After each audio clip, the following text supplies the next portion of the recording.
Good afternoon, everyone, and welcome to the Senate Energy, Utilities, Environment, and Climate Committee. Members, welcome back. I would note a quorum is present. Folks, if you could get settled, we're anticipating a full 2 hours today, possibly a little more, on Senate File 4. Ladies and gentlemen, this committee has climate in its jurisdiction for a reason. We're here charged with addressing climate change and what we as a state propose to do about it. I'll just note that I've spoken with the ranking member, Senator Matthews, about the timing here. It is our intention. The plan is to recess after about an hour and a half and confer with the ranking member. It would be our hope we could finish this in 2 hours. However, we want to make sure we get the content and spirit of the debate in. It's possible we go a little longer. So that's a heads up that there'll be about a 5-minute recess, I would guess, just before 2 p.m. And I encourage everyone that's in attendance to be civil, to be respectful, not just of the members, but of the process. We're doing this for the people of Minnesota, and the more we can follow the basics and get the spirit and the letter of what's being talked about out, the better off we'll be. I've also complimented Senator Matthews and this committee already for getting to the point. I think that's a valuable commodity here in the Senate, and I encourage all members today to get to the point, whether it's debating the bill or to the amendments. With that, I'm going to hand the gavel over to Senator Zhang. Senator Zhang. All right.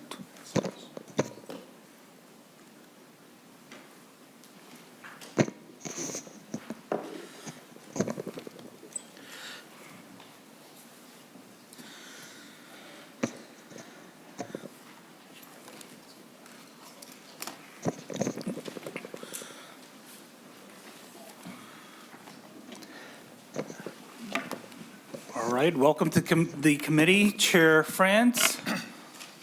Thank you very much, Senator.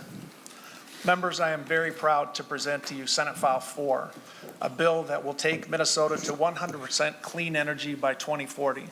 It'll serve our economic interest, it'll serve our environmental interest, and it'll most importantly serve the people of the state and of this planet. But first, Mr. Chair, I'd like to offer the author's amendment A7, and I'd like to incorporate the A34 into that amendment, please. All right. All those in favor of the A7 author's amendment as amended by A33 amendment, say aye. 34. A34 amendment, say aye. Aye. All those opposed, say no. The ayes have it. Senator Frentz, to your bill as amended. Thank you very much, Mr. Chair and members, and thank you for the author's amendment. This bill is in the shape it is because of compromise, discussion, and hard work by a number of stakeholders, dozens of which you see behind me now. Before I talk about the bill and the different sections, I was hoping that we could have a brief report from Senate Fiscal with Mr. Bueller. All right. Is Mr. Bueller here? Mr. Bueller? Mr. Chairman and members, I will note there was a fiscal note requested for Senate File 4, and is it included in the packet? Just briefly, the fiscal note addresses the Public Utilities Commission and the Department of Commerce, and the fiscal note from both agencies came back with no additional state resources necessary to carry out this bill. And if you wanted, the fiscal note is 10 pages long. Most of it is just re-summarizing what's in the bill. I'll note the assumptions on page 5 for the fiscal note is the assumptions under Public Utilities Commission. In the first paragraph there, they state, therefore, we assume there's no fiscal impact on the PUC. And then for the Department of Commerce, their fiscal assumption is on page 10 of the fiscal note. And they also state, therefore, it is assumed that no additional resources will be required and there is no fiscal impact from the proposed bill. So I just want to note there was a fiscal note requested on the bill and it came back with zero cost. All right. Thank you, Mr. Bueller. Noted. Chair Frentz. Thank you, Senator Zhang. So members, the bill does a few things. It addresses the need to reduce carbon emissions in the energy sector and sets a goal of 100% carbon neutral energy by the year 2040. There are 30 sections in the bill. I'd like to highlight some of those sections and why I think they're important. And I'm asking for every member of this committee, regardless of party, to vote yes on the bill as amended at the end of this hearing. Section 5, the additional renewable technology standard for 2035. We have added 55%. We're asking for an interim target. That is to help our utilities, investor-owned utilities, co-ops, munis, to have a target to show progress along the way. Section 6, the off-ramp. Ladies and gentlemen, this is one of the most important features of this bill. We are asking utilities to achieve carbon neutrality by 2040, but the bill provides an off-ramp. That is, a utility has the ability, outlined in Section 6, to seek an off-ramp from the Public Utilities Commission. The burden is on the utility to demonstrate that for either cost or affordability reasons, they cannot meet the standard of 100% by 2040, and to be allowed by the PUC to come up short of that goal. This is in recognition of the fact that we don't have a crystal ball. We're setting this goal and we're going to reach it, but we allow the off-ramp so the utilities, any of the utilities, can come to the Public Utilities Commission and ask for an alteration of these goals. I would note for the committee that our current renewable energy standard contains off-ramp language. It is already in Minnesota state law that a utility can seek an off-ramp from the Public Utilities Commission. Section 7, partial compliance with the carbon-free standard. This has to do, ladies and gentlemen, with the potential for technologies to offset part of the carbon and for the utility to get credit for that portion. So that if a technology takes 80% of the carbon out of that energy, the utility gets credit for that 80%. To the extent it's carbon-free, that can be counted towards carbon neutrality by 2040 and by meeting the standard. That is the result of significant work by stakeholders, again, many of them behind me in this room, to credit the carbon emission reductions wherever they occur, to acknowledge that our goal here is to get to lower carbon emissions and to be somewhat agnostic about how we get there. The number one threat to this planet is from carbon emissions, and the number one thing we're trying to do with this bill is encourage the reduction of carbon emissions. The carbon-free standard is in Section 10. There is a noteworthy change in the amendments. The original version of this bill had 80% carbon-free by 2030. It has been adjusted for non-investor-owned utilities to 60%. This was a significant amount of discussion from municipal and co-ops, and they have allowed us to understand what their concerns are, and I believe we have responded. The testimony you heard in this committee on Monday was from some of those stakeholders for whom that amendment was arguably the single most important part of the changes. Section 20, preference for domestic content. Folks, we're trying to do this in the state of Minnesota and in the United States of America. And Section 20 says that the Public Utilities Commission is to give preference to resource selection in utilizing domestically produced energy. That's important for us. Section 23, regulatory relief. One of the promises this committee made to utilities is that we would work on regulatory areas where we could do better. Section 23 provides an exemption from the certificate of need requirement for large wind energy conversion systems that are owned by an independent power producer. Where we can make things easier on our partners and stakeholders, we want to do that. Section 23 addresses that. We have working men and women, over 55,000 clean energy jobs in Minnesota, and Section 27 addresses a prevailing wage requirement. It requires the payment of prevailing wage rates by contractors and subcontractors in compliance with related statutes as a condition of PUC issuance of a permit to construct. What we're saying is working men and women have a stake in the construction of new generation.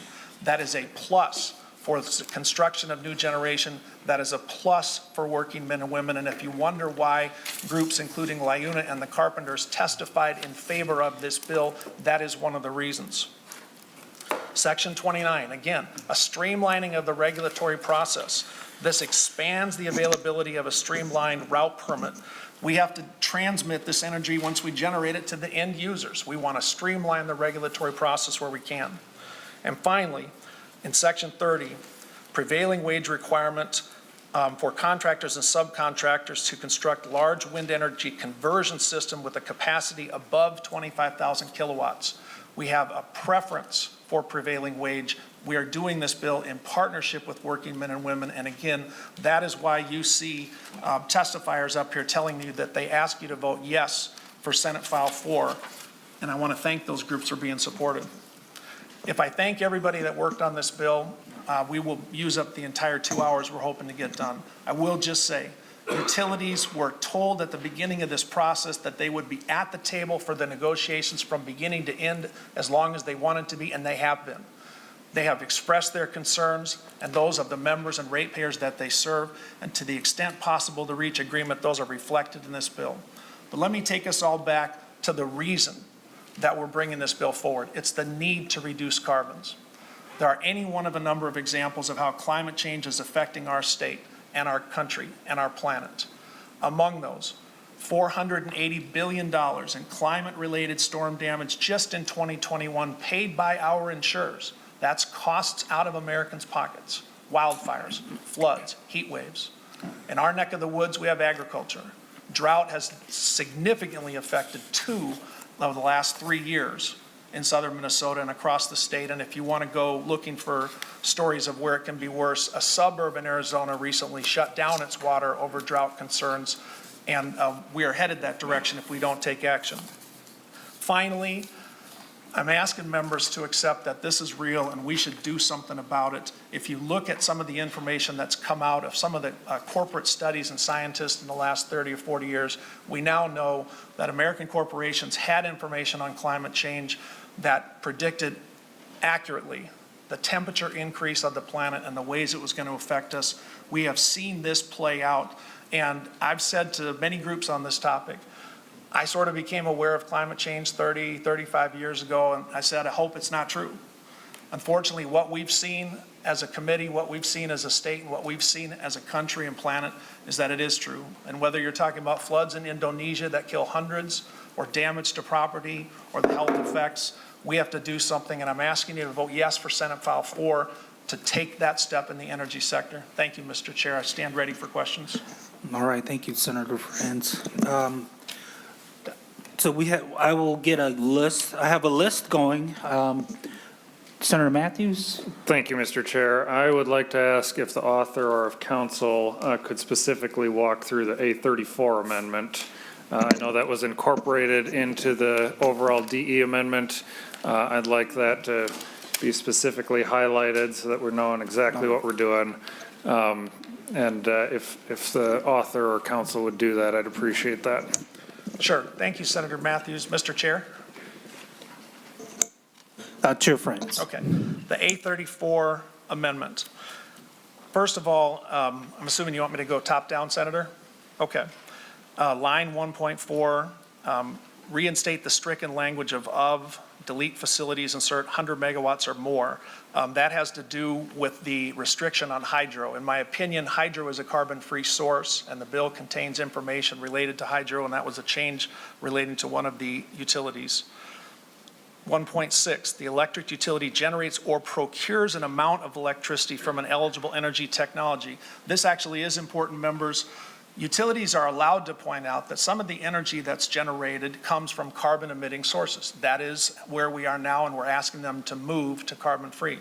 Senator Matthews, that language makes it very clear that a utility can procure energy from a carbon-free source in satisfying the 100% standard.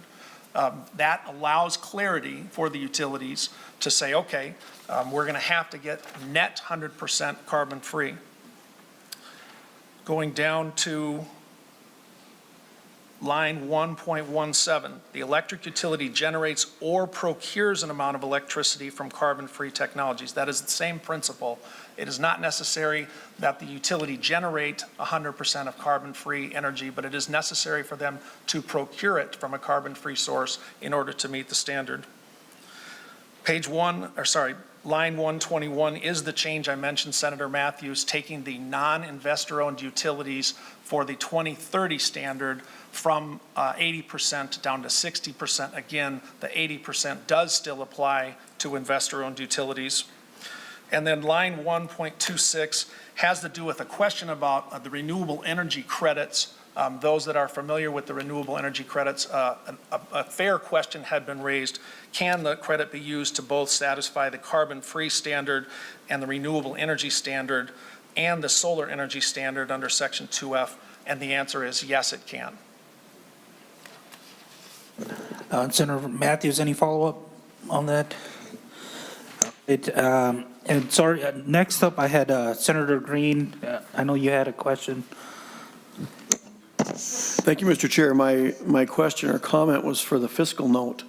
And this is something that's bothered me since I was first elected 10 years ago into the House, and that your fiscal notes will, for the record, your fiscal notes will reflect what cost there will be to a government agency, but there is no cost in that fiscal note to what this is going to cost consumers. And according to reports from the American Experiment that they put out, this could be an out-of-pocket cost on average for our consumers of $1,600 a year. And if you add in the non-related energy costs that are going to drive up all their commodities, it could be $3,800 a year. And I wanted to get that on the record. Thank you. Thank you, Senator Green. Senator Gruenhagen? That's good. Oh, thank you, Mr. Chairman and Senator Frentz. I just want to thank you again for some of the changes that you made to bring the bill a little bit more realistic. My question is on the amendment you just covered on line 126 to 129. The concern of my rural co-ops is that they're not going to be able to meet that standard. We don't have the technology to do it. They've moved in that direction, but I've gotten concerns from some of the managers, we just can't do it. And then they're going to be forced to buy these credits at a high price from larger electricity generators in the state. I won't name them, but so that the result will be they'll have to buy these credits at a high price, which in turn will then drive up the rates for their customers. And it just seems it's especially going to hit the rural area that way versus the metro area. So do you have any response to that? Senator Frentz? Thank you, Mr. Chair. Thank you, Senator Gruenhagen. I do. First of all, the amendment says basically that a purchase of a renewable energy credit can be used for more than one goal to be satisfied. So to your first question, what's this doing in the amendment? It is clarifying for municipals and co-ops that if they do purchase a renewable energy credit, it can apply to more than one of the standards. So that's a good thing. But to the heart of your question, doesn't this drive up costs for rural electric customers? And as I've told you, I'm a member of Frost Banco and a proud one, a rural electric co-op in southern Minnesota with about 20,000 members. And it is on that very point that I asked them, first of all, to do what they do well, which is lead. Those co-op boards are outstanding. They're democratically elected. But two, if that's true, to look at the off-ramp as an option and to be able to go to the Public Utilities Commission and say, if true, what you just said, we can't do it. And we've had a lot of discussions with co-ops and with municipals. I spoke at MMUA yesterday to their membership, and I think we should accept this off-ramp as a real thing. The burden's on them to show that they can't do it, but if so, they should get the off-ramp. They should be allowed to say, look, we can only get to 96%. Your point is the cost of the REC also, and I think that's a fair question, although the reason renewable energy credits are valuable in what we're trying to do here is that they will incentivize decarbonizing. It will prioritize a lower carbon or carbon-free technology. So if the price of RECs is going up, that would indicate everyone's trying to get them. At some price point, Senator, I think people are going to start to say, hey, unsubsidized wind, building that is a better move than buying the RECs. And they, these plan 5-10 years out, so hopefully they'll see them coming. Mr. Chair? Oh. All right. Senator Gruenhagen? Oh, thank you for that response, Senator Frentz. Yeah, this concern is still there, though, that if the technology is not there to help them to get to 100%, they're going to be gouged in the market, and really the smaller co-ops are going to pay the higher price. So I appreciate you got a little off-ramp, but they're going to have to go in front of the PUC board, I think is what you mentioned. And there's no guarantee that they're going to accommodate them in any way, and it is a continuing concern on this bill. Thank you, Mr. Chair. All right. Thank you, Mr. Chair? Senator Gruenhagen. Mr. Chair? Senator Frentz. Yeah, just to that point, Senator, first of all, you have our pledge to continue working to make sure the off-ramp is real and not just something that's stuck into a bill. It's of no value to our rural electric co-ops or our munis if it's not a real off-ramp. But second, as soon as the PUC concludes there's gouging, the price is so high, that is the point. It can't be done at a reasonable price. And I predicted for some people already, I don't see the PUC, which I do think is a fair and reasonable body, ever approving a resource plan where reliability and price are severely impacted. I think they're going to force it in the right direction, or they're going to grant the off-ramp. I guess time will tell. Thank you, Senator. Thank you, Mr. Chair. Thank you, Senator Frentz. Senator Rarick. Thank you, Mr. Chair. And Senator Frentz, you gave a bit of an overview of the A7 amendment, but there are a lot of changes in that were not gone over. Is it your intention to go over some of those here in more depth, or begin kind of our comment and question period? I'd say begin the comment Senator and question Frentz. period. Thank you, Mr. Chair. Thank you, Senator Rick. I'd say begin the comment and question period. I have it here and happy to refer to an individual portion if necessary.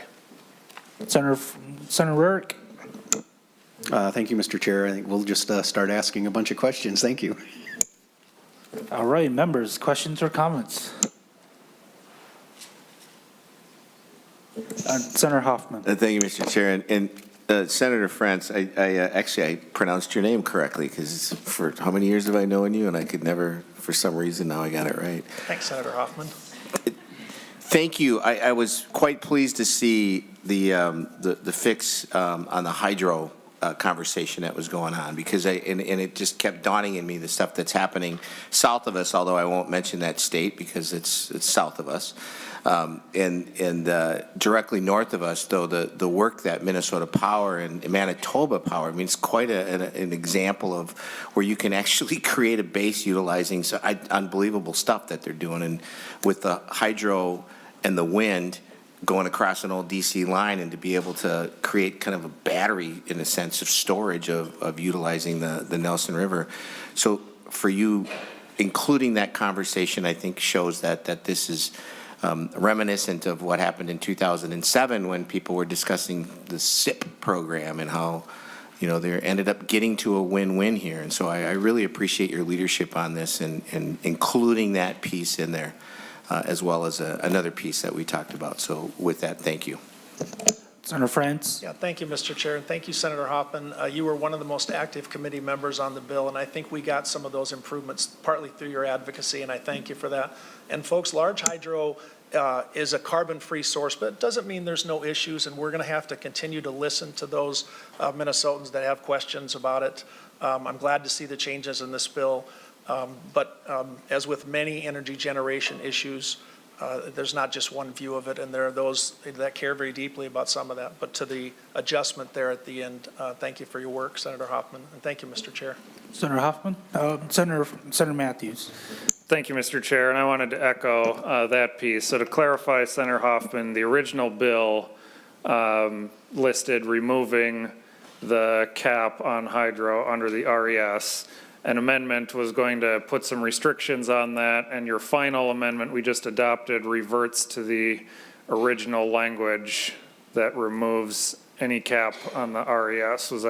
Am I understanding that correct? Senator Frentz.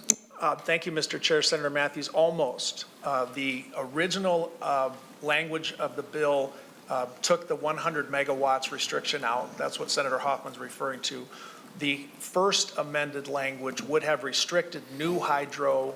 The amendment to the amendment now says no, new hydro under 100 megawatts is still allowed. So if large hydro is a case of land use, that is still an issue to be discussed. However, the utility in question that we worked with to try to find that compromise did not have any plans for large hydro, nor likely ever will, and so they were glad to see that accommodation, and it's a 45 megawatt project that I think the ratepayers and citizens will be glad to have. Okay, Mr. Chair. Senator Matthews. Thank you, Mr. Chair. So the original language in the bill was direct copy and paste of language that I've carried in this body in previous sessions. I carried it in the 17-18 session as chief author. I carried it in the 19-20 session as chief author. was doing my own homework on my own page on the Senate website last week, Mr. Chair. We actually got a hearing on that bill in the Energy Committee in 2020. I don't believe you were on the committee at the time, Senator Frentz. Had a very good bipartisan discussion on it. So I guess I'll say I wish that that version of the language was what was in here. I'm glad that it's not as restrictive as what the first iteration of an amendment was, and frankly, because I'm an all of the above, have every tool in the toolbox type of guy when it comes to energy. So there's a lot in this bill that I don't care for. That is one piece that I do like, although it's not as good as how it started out. But thank you, Mr. Chair. Thank you, Senator Matthews. Senator Rarick? Thank you, Mr. Chair. This will be partly a question for the author, and I do know that there are some of the trade representatives here, and I don't have a specific question for them, but maybe if they would want to follow up with a statement after I go down the road I'm going. But, we have in here provisions, for local workers, for prevailing wage, things like that, as we're putting solar panels up, wind turbines up, things like that. But what I'm not seeing in the bill as part of this, we talk about we're in a global situation, but what I'm not seeing in this bill is anything in regards to mining the resources we need to make those the processing that's required in order to get those resources into the materials we need, and the manufacturing for making those solar panels, for making those wind turbines. I guess to the author, why are we not including things like that? We're really not, Minnesota has come long strides, and we're talking about getting to 100%.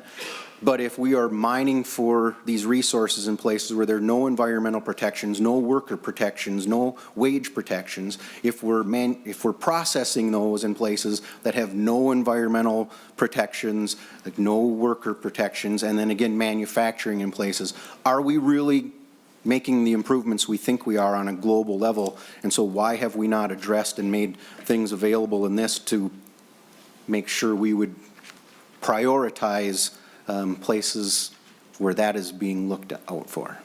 Senator Frentz? Thank you, Mr. Chair. Thank you, Senator Rick. It's a good question. The basic answer is because we seek to establish the 100% carbon neutral standard, and we're unable to resolve the question of how we're going to mine for the minerals today, but we still want to establish a standard. But since you asked the question, I'm an advocate for electric vehicles, and we simply do not have the sourcing for the precious metals and minerals that it'll take to produce the scale of electric vehicles that we're talking with the current sources. And I am ready for that discussion. Like large hydro, it requires you to make some tough choices.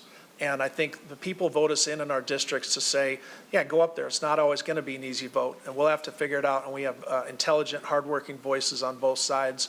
And I would imagine those topics will be discussed a little bit this session in Senator Herr's committee. And as he has climate and environment in his jurisdiction as well, I might just follow along those discussions, and I hope you get a voice there. By the way, if you're asking for trades to come up real briefly, I certainly wouldn't object to that. Not that I have the gavel. Thank you, Senator Frentz. Senator Rarick? Yeah, thank you, Mr. Chair. I guess like I said, I can see Mr. Pranis right up front, and, to know if he believes that the trades would support something like that in the bill. And I'll make my last comment on this before anybody else would come up. The bill author made a comment as he began his statements that this bill is going to get us to 100% carbon free.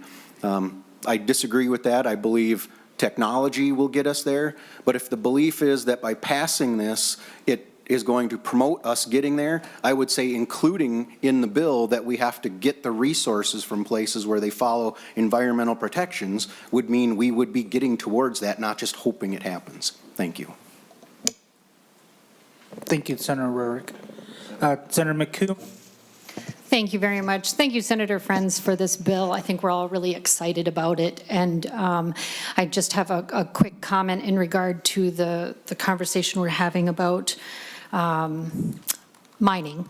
And I just would like to add that I would love to see a proposal that would actually have us using minerals that were actually mined in Minnesota. I have not seen that yet. So I look forward to the discussion, and I agree, Senator Frentz, there's a lot to be said about it, and I wouldn't both sides it. I don't think it's a both sides thing. I think it's a discussion we have to have in community. But I'm happy with the compromises that have been made on this bill. Thank you. Thank you, Senator McEwen. Senator Green? Thank you, Mr. Chair. Just because of the conversation, a couple of questions come up. You know, we're talking about jobs over here, and you mentioned the job creation. Has there been any studies done on the balance? You're going to create some green energy jobs by installing these, so they're going to be temporary jobs. But what about the jobs that are lost? I've heard some pretty stiff numbers about the job losses if this bill goes through. Senator Frentz? Thank you, Mr. Chair, and thank you, Senator Green. That's exactly the kind of question we should be asking, which is it a net gain of jobs?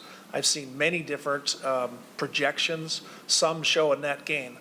I'm not an economist, and I'm not positive. We're at about 59,000 clean energy jobs, and we're hanging on to our jobs in the fossil fuel industries for now.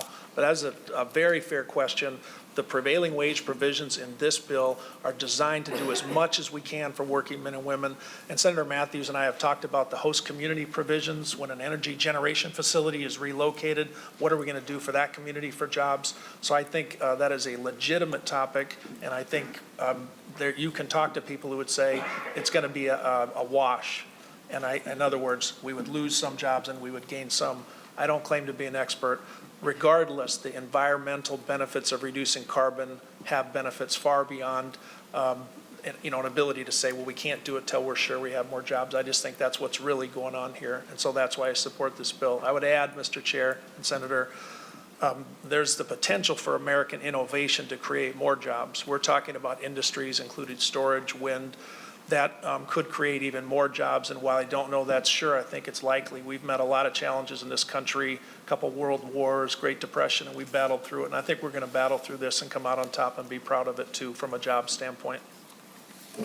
Senator Green? Mr. Chair, thank you for that. Just a quick comment on that before I go to the next question is that it looks like we're creating an awful lot of jobs within the government. And whenever we do that, I hope people are aware that if you don't have private sector jobs to create the wealth, then you don't have the money to pay the government people because they're not creating anything. They're just mostly passing regulations to make it tougher. And so I would like that. I would like to see some kind of a cost-benefit analysis. And I don't see that yet as far as what are the benefits for this. And we can get into that a little later when we talk about the EPA report. But the other question then is, when we go through this bill, and assuming that we can meet these, although everything is telling us that we'll never meet this by 2050, but let's assume something comes up and we do, what will that mean for the reduction in carbon in the United States or across the world? Is there any study that shows what impact this is going to have if it's implemented? Senator Frentz. Mr. Chair and Senator, that's exactly another type of question we should be asking. What good is this going to do, right? That's what we're saying. If Minnesota makes these improvements, how will that affect the planet? Minnesota's 5 million and a planet of about 8 billion. However, what we're saying is we're going to do our share. And the projections of what it's going to mean include the United Nations report talking about what difference it's going to make in our lives if the planet heats up another 2 degrees, which is on track to do by the end of the century, and the costs associated with that. I would just direct you to the numbers from 2021, close to 500 billion in damage to homes, person, property. And I think my question for the committee is, we're definitely on that trajectory. What's that number going to be in 5 years if we don't do anything? And I think also we want to model leadership behavior in Minnesota. This is, my idea that we would be setting a standard. I talked with a business owner last night, a large company, who was saying, when Minnesota passes legislation like this, it helps us recruit young talent to come to the state and work. And I think that's a taxpayer issue, and I agree with you. I'm a business owner and a capitalist, and I'm asking the cost question, and I'm with you if you want to talk about studies or ways to make that evaluation. I think net cost is my main worry here, and it's climate change. Mr. Chair. All right, thank you. Senator Green. Thank you. A good answer. The only problem is that you're looking at making changes that are going to not only financially but substantially affect this whole state. My area, for instance, I can tell you that I have 3 Indian reservations, and even off the reservations, we have very high poverty rates. If the numbers are right, I can tell you that I have probably more than not people who will not be able to absorb $300 a month in increased costs. And so what you're asking us to do is do a small piece of a pie that may make no difference, when if this is going to be done, it should be done on a global level. And you're sacrificing up Minnesotans for something that will likely not make any impact when the rest of the world and in places the rest of the country isn't doing anything. And so, you know, you're moving faster than we are going to have the ability to keep up with. It scares me when these things come across, because I live out there and I know these people, and the doomsday stuff that's going on. I mean, I've got information here we maybe get into later that one of the reasons that I like to question everything all the time is when I was younger in the 60s and 70s, the really, really smart scientists, even from NASA, were telling us that by the end of the 1970s, plants aren't going to grow because we're going to be in an ice age. And so the world was going to be completely frozen at some point. And then when it started warming up in the 80s, then now all of a sudden we're going to be burning up. The oceans are going to rise. I've got really smart scientists here that were former NASA scientists that predicted that by 2020, parts of New York are going to be underwater, but they're not. We had people telling us that the North Pole or the Arctic would no longer have ice. We wouldn't even get there by dog sleds. Didn't happen. And so, yes, I'm very skeptical, and even more so with a gigantic bill like this that's going to cost us a lot of money and with no proof. All right, Senator Frentz. Thank you very much, Mr. Chair. Thanks, Senator Green, for the topic, which I think is important, and for the passion on it. We have clearly reached different conclusions about the cost of doing nothing, and that's okay. My take is that we're going to save energy costs. I'm especially sensitive to lower-income Minnesotans and the way energy costs hit them. And unsubsidized wind is now the least expensive generation. We still got to build transmission. We still got to get it to end users, and that's a different topic for a different meeting. But if we've reached a different conclusion about the cost, that's all right. I'm not a scientist, but I heard some of the same predictions. I was alive in the 60s and 70s, and I got to say, I didn't want this to be true, but over the last 30 years, almost everything that sounded like mainstream scientific predictions about global warming is happening. And Exxon, just as an example, was a company that just announced that their scientists said in the 70s, look, this is what's going to happen to global warming, and these are eerily accurate predictions. And it's not good news for us. But if we've reached different conclusions about the costs, that's okay. That's why we have the committee process and to be continued on a cost study. Thanks, Mr. Chair. Thanks, Senator. Senator Green.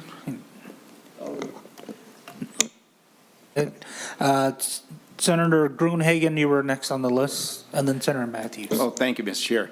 Yeah, just a couple things to follow up on Senator Green's. There's a book written by 2 eminently qualified scientists. In fact, I happen to have a copy of it with me, and it's called Unstoppable Global Warming. And what they demonstrate is that every 1,500 years in history, there's been a cycle of warming and cooling across the globe, and that mankind is not going to be able to change that. So I just encourage you to read that book. The question I have is, you know, Dr. Patrick Moore was a co-founder of Greenpeace. He was a strong proponent of global warming or climate change or whatever you want to call it. But recently, he's had a change of attitude, and I'll just read a quote from him. It says, CO2 is not a pollution, it's a food for life. A carbon tax affects low-income people more than wealthy people. There is no climate crisis. It's fake news and fake science. Now, why do you think a co-founder of Greenpeace, who was a big supporter of climate change and global warming, would now make that comment. Senator Frentz. Senator Frentz. Thank you, Mr. Chair. Thank you, Senator Gruenhagen. I think that's a good question. Given all the evidence, I have to ask, why would you make such a comment? And I'd be happy to have that person here and have them explain what it is, because I think, we want to be reasonable and look at the data.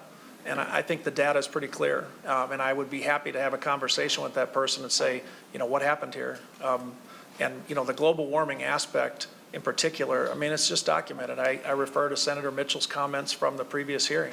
And we have evidence that's enough to persuade us. We make tough decisions in the Senate all the time. We vote on things that are not easy, and this bill will not be the last tough vote. And I think that's what the people put us in these seats to do. And I think I disagree with that author there, and look forward to meeting them next time we can. Okay, Senator Frentz. Senator Gruenhagen, before I go to you, I just wanted to remind the chamber that regardless of how enthusiastic we might be of this bill or opposed we are to this bill, just a friendly reminder to keep the composure of this discussion. We have some very important discussions, some real discussions that's going to impact Minnesotans, and so I think there are folks here that would like to hear about the discussion, folks at home that are watching us online, and so please, I ask for your cooperation. Senator Gruenhagen. Oh, thank you, Mr. Chair. This will be my last comment, not for the meeting, just from this point. Senator Friends, we agree on the data. That's not the problem. It's the interpretation of the data.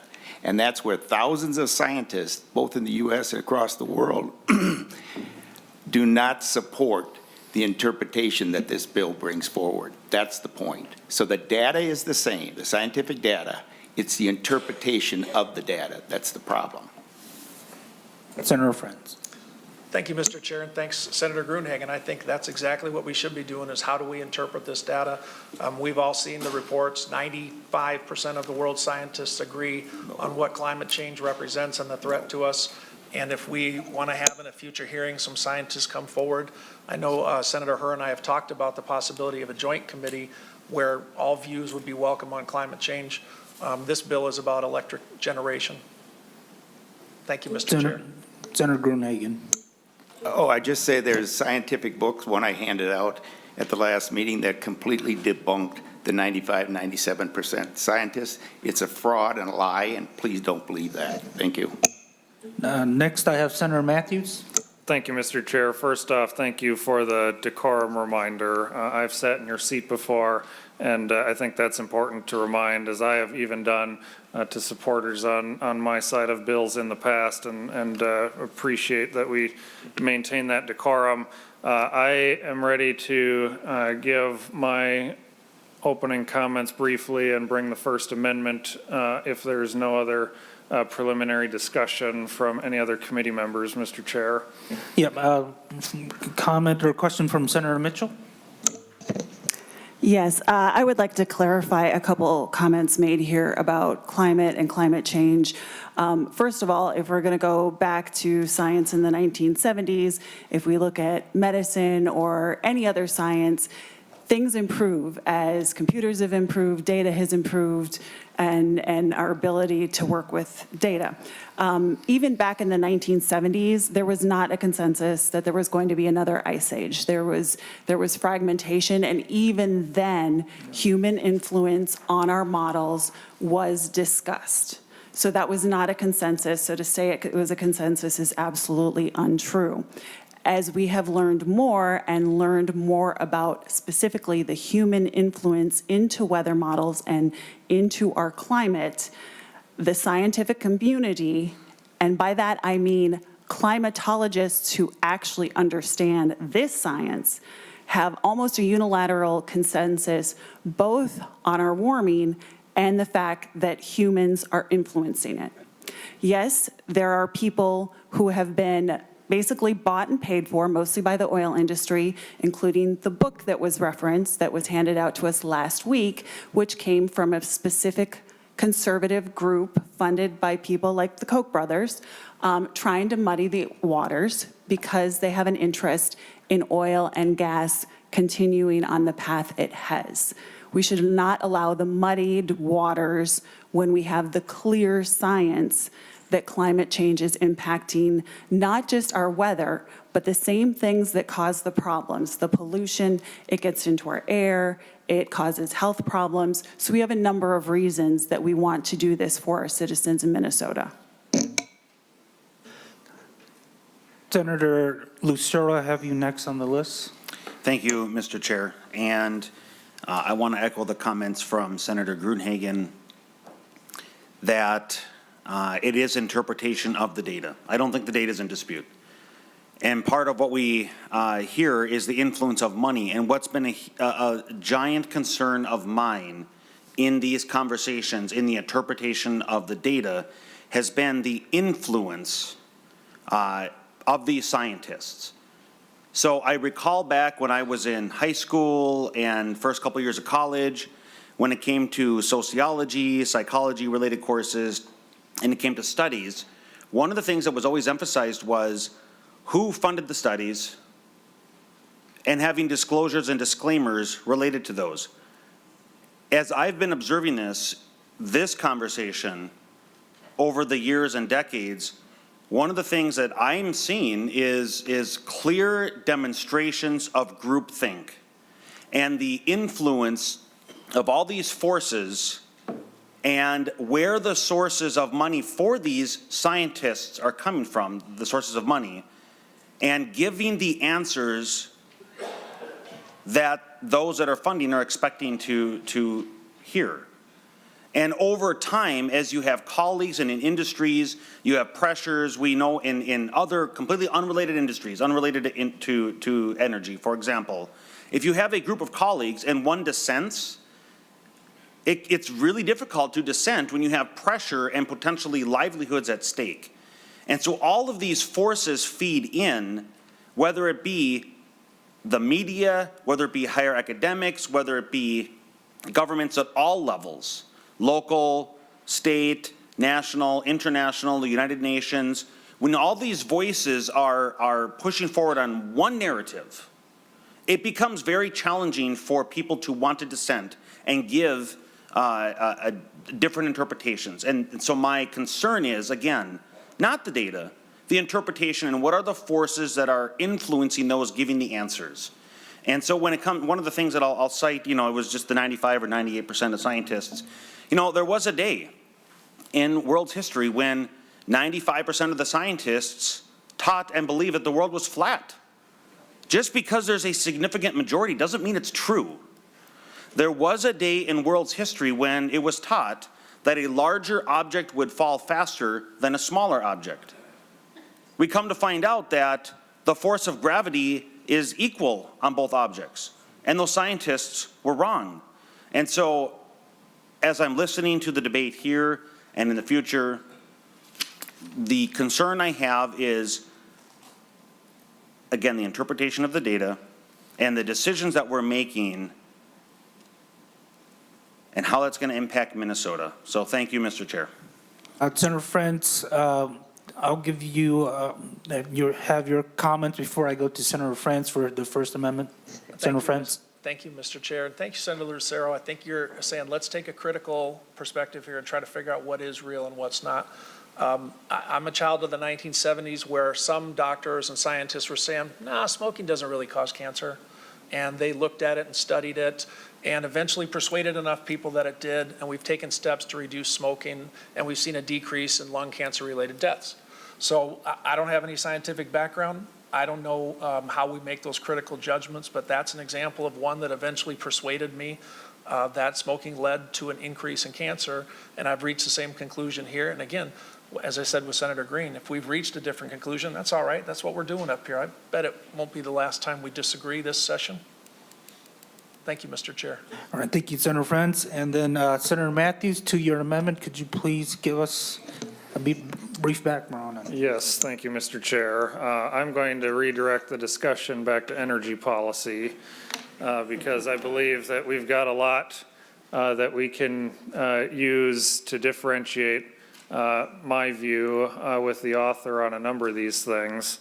Mr. Chair and members, briefly, I do appreciate some of the changes that have been brought in these amendments. I will say that it's got a little bit better, but a very small bit better. My view overall is this is still largely an activist bill, not a good governance bill. There are some small concessions that got made in some of these amendments that made some people come here on Monday and say we'll be neutral on the bill, but I know privately they've told me what they really think, that they weren't necessarily going to say publicly here in testimony before. And one point that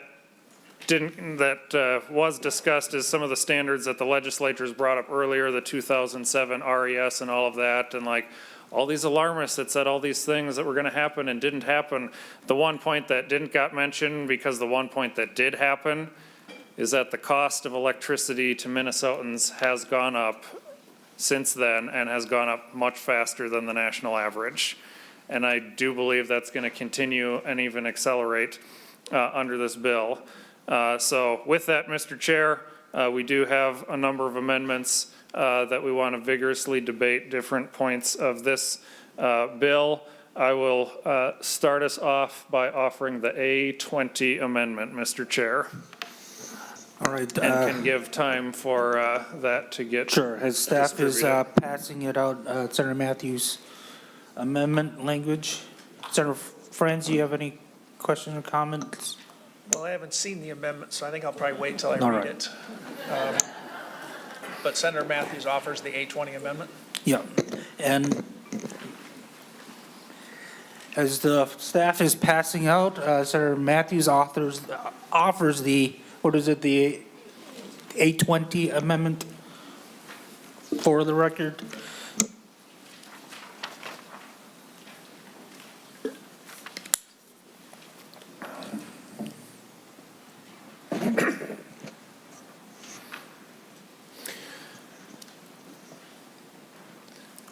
I believe all the members have it, Mr. Chair. Yeah. Looks like, no, not over.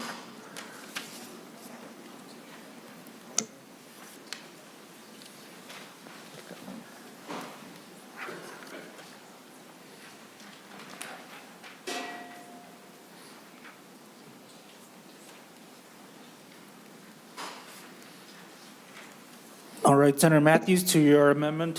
Thank you, Mr. Chair, and I'll just let you and the pages know you can get the A21 ready coming next so that we can help speed up the process of distribution and all that. Mr. Chair, the A20 amendment is an excellent amendment, and I know it's one that Senator Frentz supports.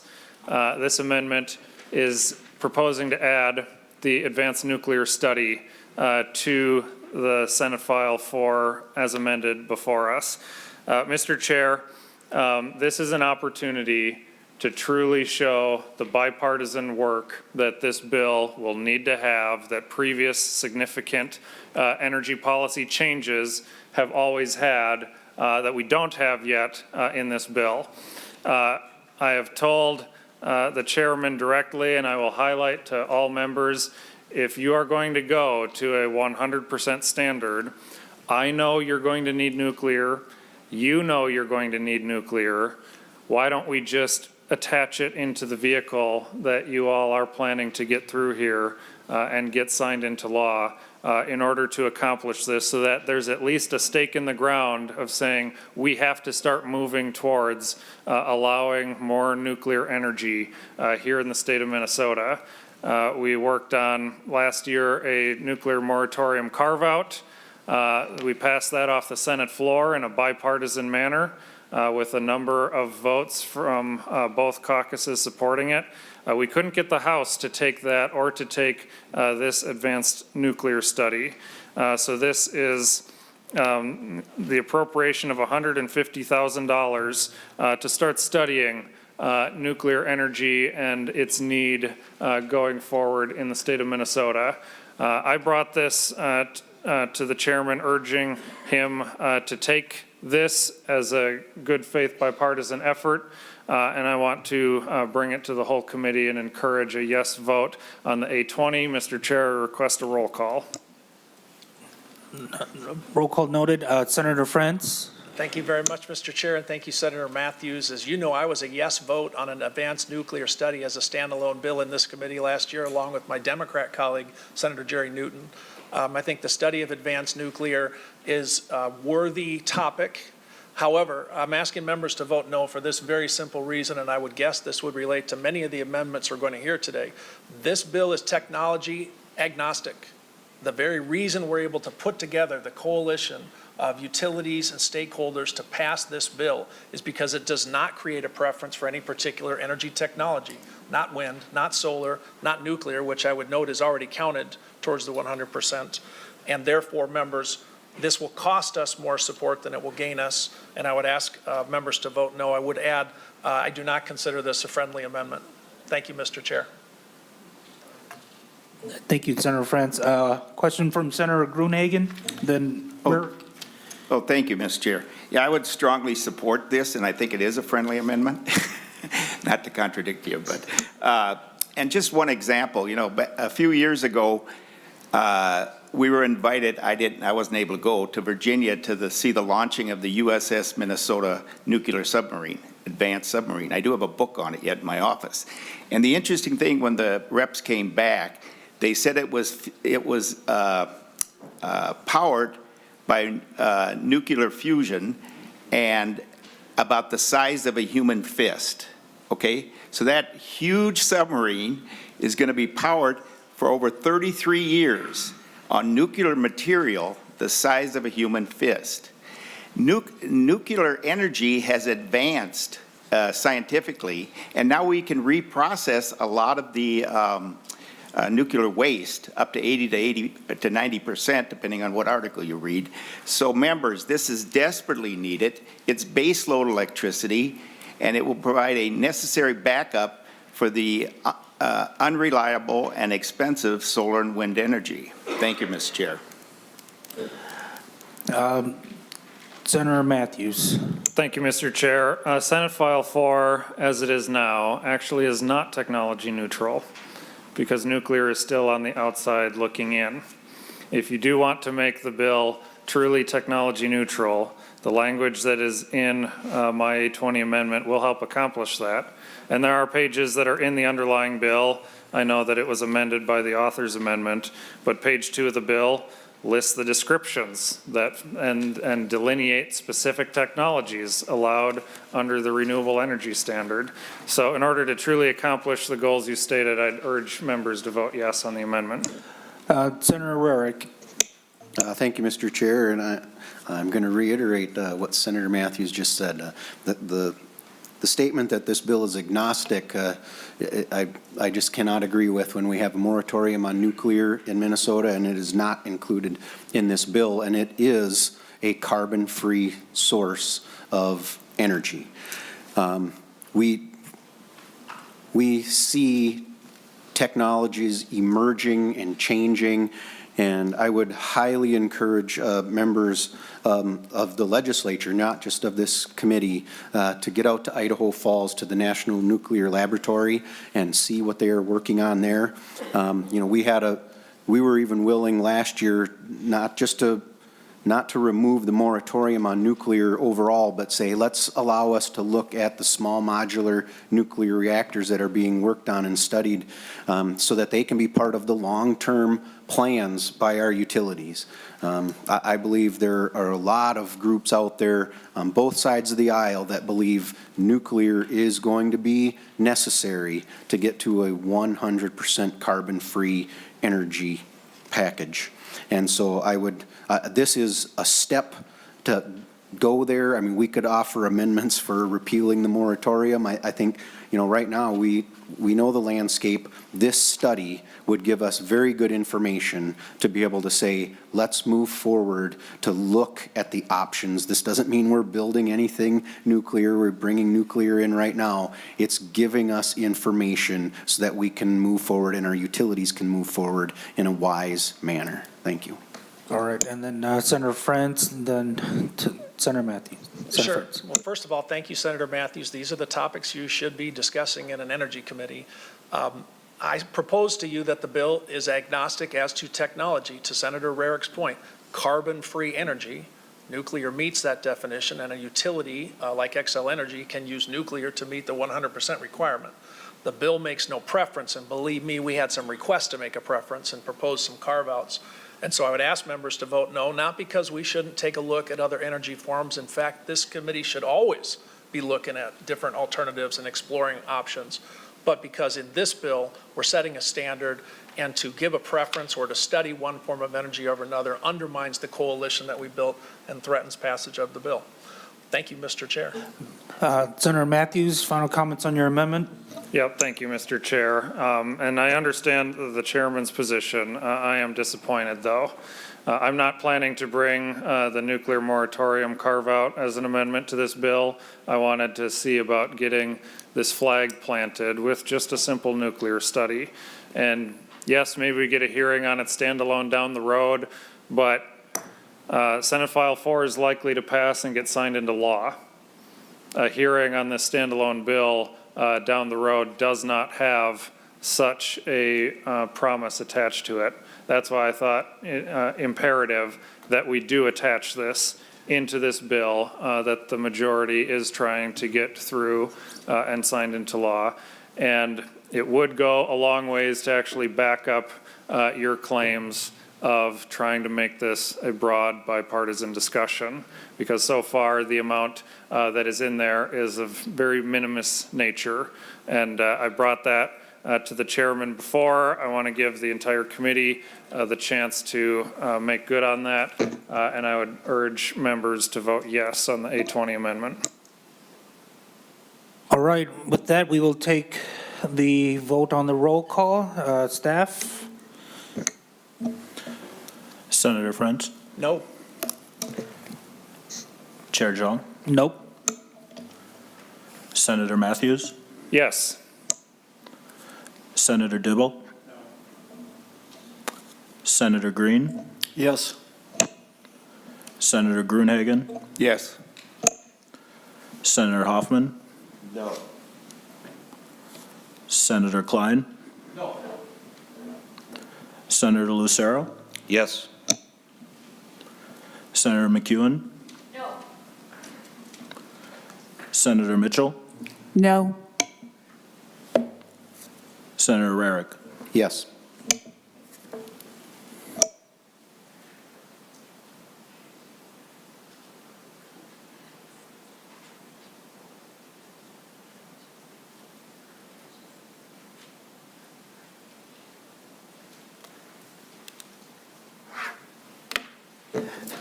All right, and so there being 5 yeses and 7 no votes on the motion, the amendment does not prevail.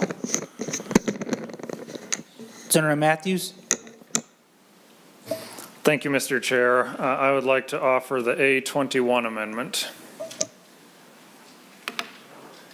All right, as staff will be handing out the paperwork on the amendment, language of the amendment.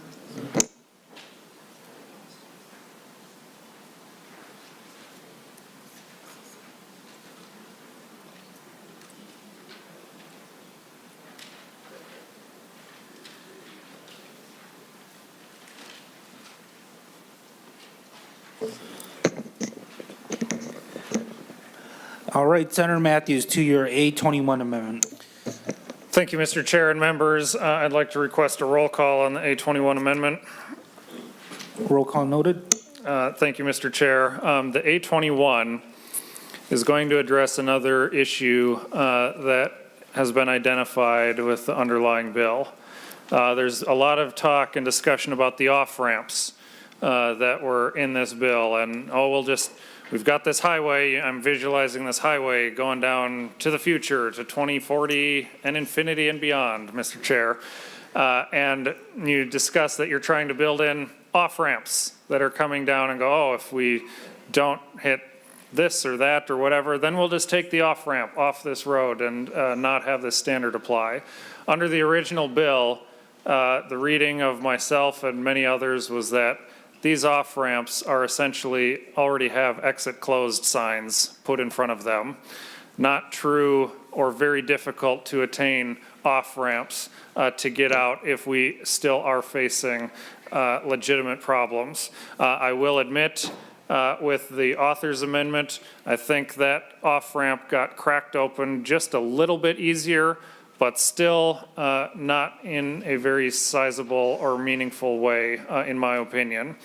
And so I am trying to help Mr. Chair and the committee to have an actual measurable standard for an off-ramp that would be of crucial benefit to the people of Minnesota. And what the A21 would do is to essentially say if Minnesota suffers from a rolling blackout, and we have areas of our state that experience significant energy loss to factors of whatever the nature beyond the utilities control. We're not discussing like a squirrel gets stuck in a transformer and it knocks out a neighborhood or a community for a few hours. That's not what we're talking about. The structural grid failures due to insufficient supply of energy. If we suffer a rolling blackout, that should trigger the off-ramp for us to kick out of this standard and be able to go back and reevaluate what we need to do, what we need to have in place. We're already getting warnings, members. MISO warned us last summer. Minnesota right now has serious risk of sizable blackouts for the summers of 2022, 2023, and 2024. That's coming right out of the gate here. That's not even getting to the 2040 or the late 2030s when this standard is coming fast upon us. And so I want to make a legitimate off-ramp onto this bill so that we have something distinct, something measurable. None of us want this to happen. If it does, we should get kicked off the highway and get back to the drawing board and figure out what we need to fix to move ourselves forward. So with that, members, I urge a yes vote to the A21 amendment. Senator Frentz. Thank you very much, Mr. Chair, and thank you, Senator Matthews. I would ask members to vote no. This widens the off-ramp. That is not the intent of the bill, and that is certainly not the agreement that has been cobbled together amongst advocates for the environmental concerns, for the utilities, for the ratepayers, and everyone else that's a part of this. The amendment simply widens the off-ramp, although I do love the metaphor of exit sign and the cracking it open, so I give you some style points for that, Senator Matthews. I would ask members to vote no on the A21 amendment. Senator Gruenhagen. Well, thank you, Mr. Chair. Yeah, I would urge a yes vote again. And the interesting thing, and I can't hand this out to the end of the meeting, but I have a front page article from probably the largest city in my district of about 15,000 people. And the front page of their local paper, also on their local municipal website, it says summer load, this is from this summer load could mean short-term power loss in the city. So I already have this city, which is in the MISO area, predicting short-term blackouts during the summer load when things are really hot. So we're already there. This bill is only going to take us further down the road. The last thing I'd just say, look at California and Europe. Europe's moving away from this stuff because of the consequences and the unreliability of solar and wind. So I would urge members, if you care about your constituents and base load electricity, that you would actually vote for this amendment. Thank you, Mr. Chair. Any further questions, Senator Rarick? Thank you, Mr. Chair. And, members, I want to, talk about the potentials that we have. We have seen a couple of years ago the polar vortex, which we had extreme cold, which it came right after a snowfall, so solar was not producing. And when we get, I believe it is 28 below zero, they have to lock out the wind turbines, and they actually go from producing electricity to using electricity with the electric heaters that they put in there so that they can begin spinning and the oil doesn't freeze. And I think part of what this gets at is, in speaking with a lot of our municipals and rural co-ops, they have a lot of generators that are out there, diesel powered or natural gas powered, that are out there just for this very reason. And this bill puts a lot of those facilities at risk. And those facilities during that polar vortex kept us from having those blackouts during that extreme cold. And as we heard, we did not have the extreme temperatures this last summer that MISO was warning we could potentially have some issues with blackouts again. So I think this amendment is very, very useful for us, you know, as we're talking about, and we don't see all the technologies in place yet, that storage being probably the big piece. Without that in place, if those blackouts start to happen before these other technologies emerge, we should be able to put the brakes on and say, let's get back, let's let our utilities use the resources that provide us with that reliable power that people expect, especially during the winter. Probably about 80% of the people rely on electricity, even if it's not electric heat. Their forced air furnace needs electricity, outdoor wood boiler has a fan that runs. That all requires electricity for their home to get heat. So I would ask members to vote yes on this amendment. Senator Frentz? No, thank you, Mr. Chair. But members, as I said, this widens the off-ramp. Section 2B, Section 6 2B is the off-ramp. It's what's been agreed to by those stakeholders that have agreed to support the bill. And if we make a change to that, that's going to unravel. So the question isn't, can we widen the off-ramp? The question is, do we want the bill to pass? And I would urge members to acknowledge that the off-ramp already has reliability and price as its main driving features. I'm sympathetic to the municipal concern about whether we can do it, but that's why I have faith in those municipal electric boards, again, democratically elected and in a position to decide 18 years from now whether they can or cannot meet the standard and to apply to the PUC if they feel they can't.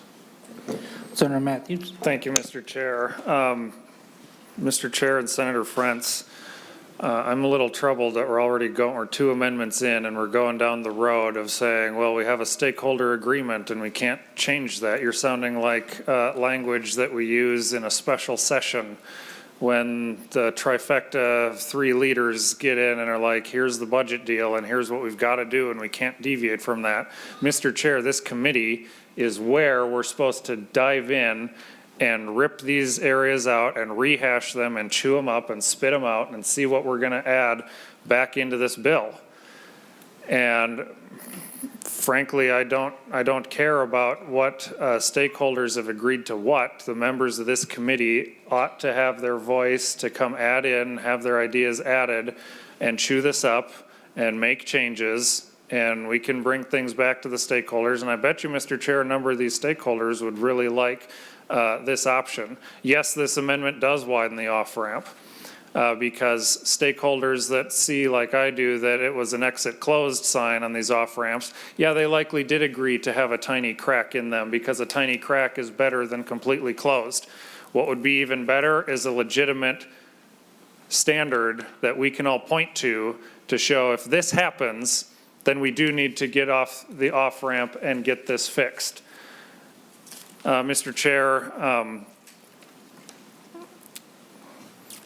I'll leave it at that for now, but I would urge members to vote for the amendment. All right, Senator Matthews. Senator Frentz? Just briefly, thank you again, Senator Matthews, for your work on this bill, for the energy that you're bringing to the Energy Committee. I would say we each get to decide whether stakeholders and their stance on any bill motivate us. These stakeholders represent groups of Minnesotans, different groups of Minnesotans, different parts of the state, and that's why we do this.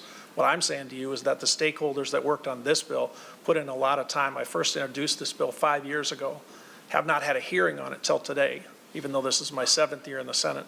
And the reason that we're here today is to pass this bill and to do this good work for the people of Minnesota. And we may have reached different conclusions about how important it is to preserve the basics of this bill and the modest agreements that have been made by stakeholders. Thank you, Mr. Chair. Thank you, Senator Matthews. Senator Matthews? Thank you, Mr. Chair. I'll be brief. I remembered my last comment.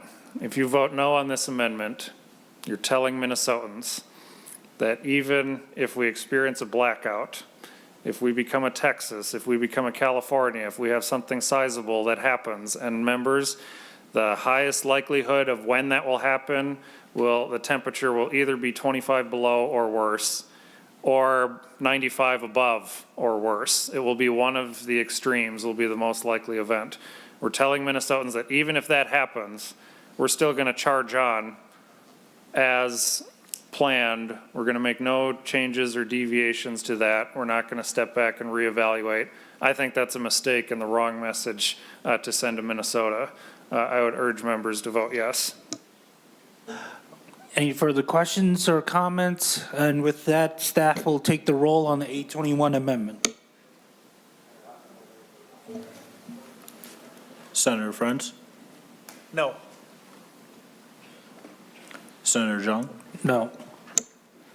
Senator Matthews, Yes. Senator Dibble, No. Senator Green, Yes.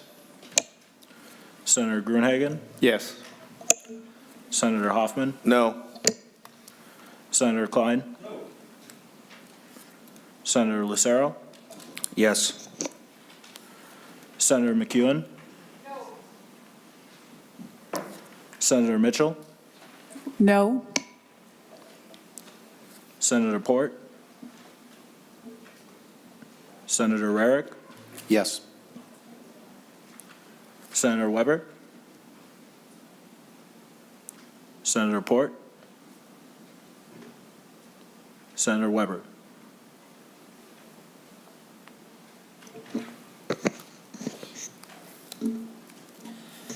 There being 5 yes votes and 7 no votes, the motion, the amendment does not prevail. With that, members, as Senator Frentz had mentioned at the start of the committee meeting, we're going to take a quick 5 to 10 minute recess, and then we'll be back shortly, okay?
All right, committee and members, calling the Energy Committee back.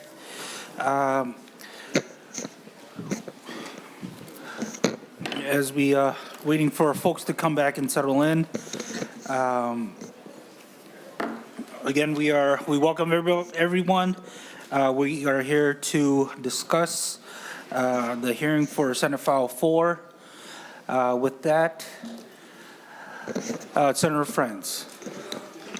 Thank you, Mr. Chair. Thank you, members. I see that we're still waiting for a few to come back. You got the gavel. We could certainly have another amendment discussed, even though we're not apparently prepared to vote. So I would turn it back to you. All right. Senator Matthews. Mr. Chair, I'll note publicly, I thought we would be more than 2 amendments in by this time. I tried to get us 2 amendments sooner than we started. We still have a number of amendments to go, and I urge the majority to allow for a strong, robust debate on this bill. And I'll leave it at that for now, Mr. Chair. All right, thank you. Senator Frentz, can you follow up? Nope, appreciate that. Mr. Chair, Senator Matthews, looking forward, says robust debate as allowed by law.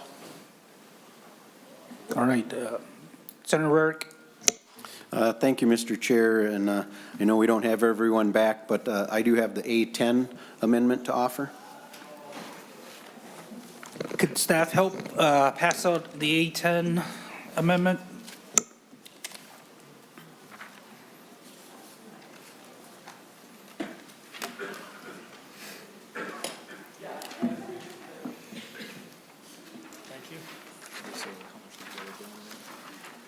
As staff is passing it out, Senator Rarick, would you like to start your presentation on your amendment?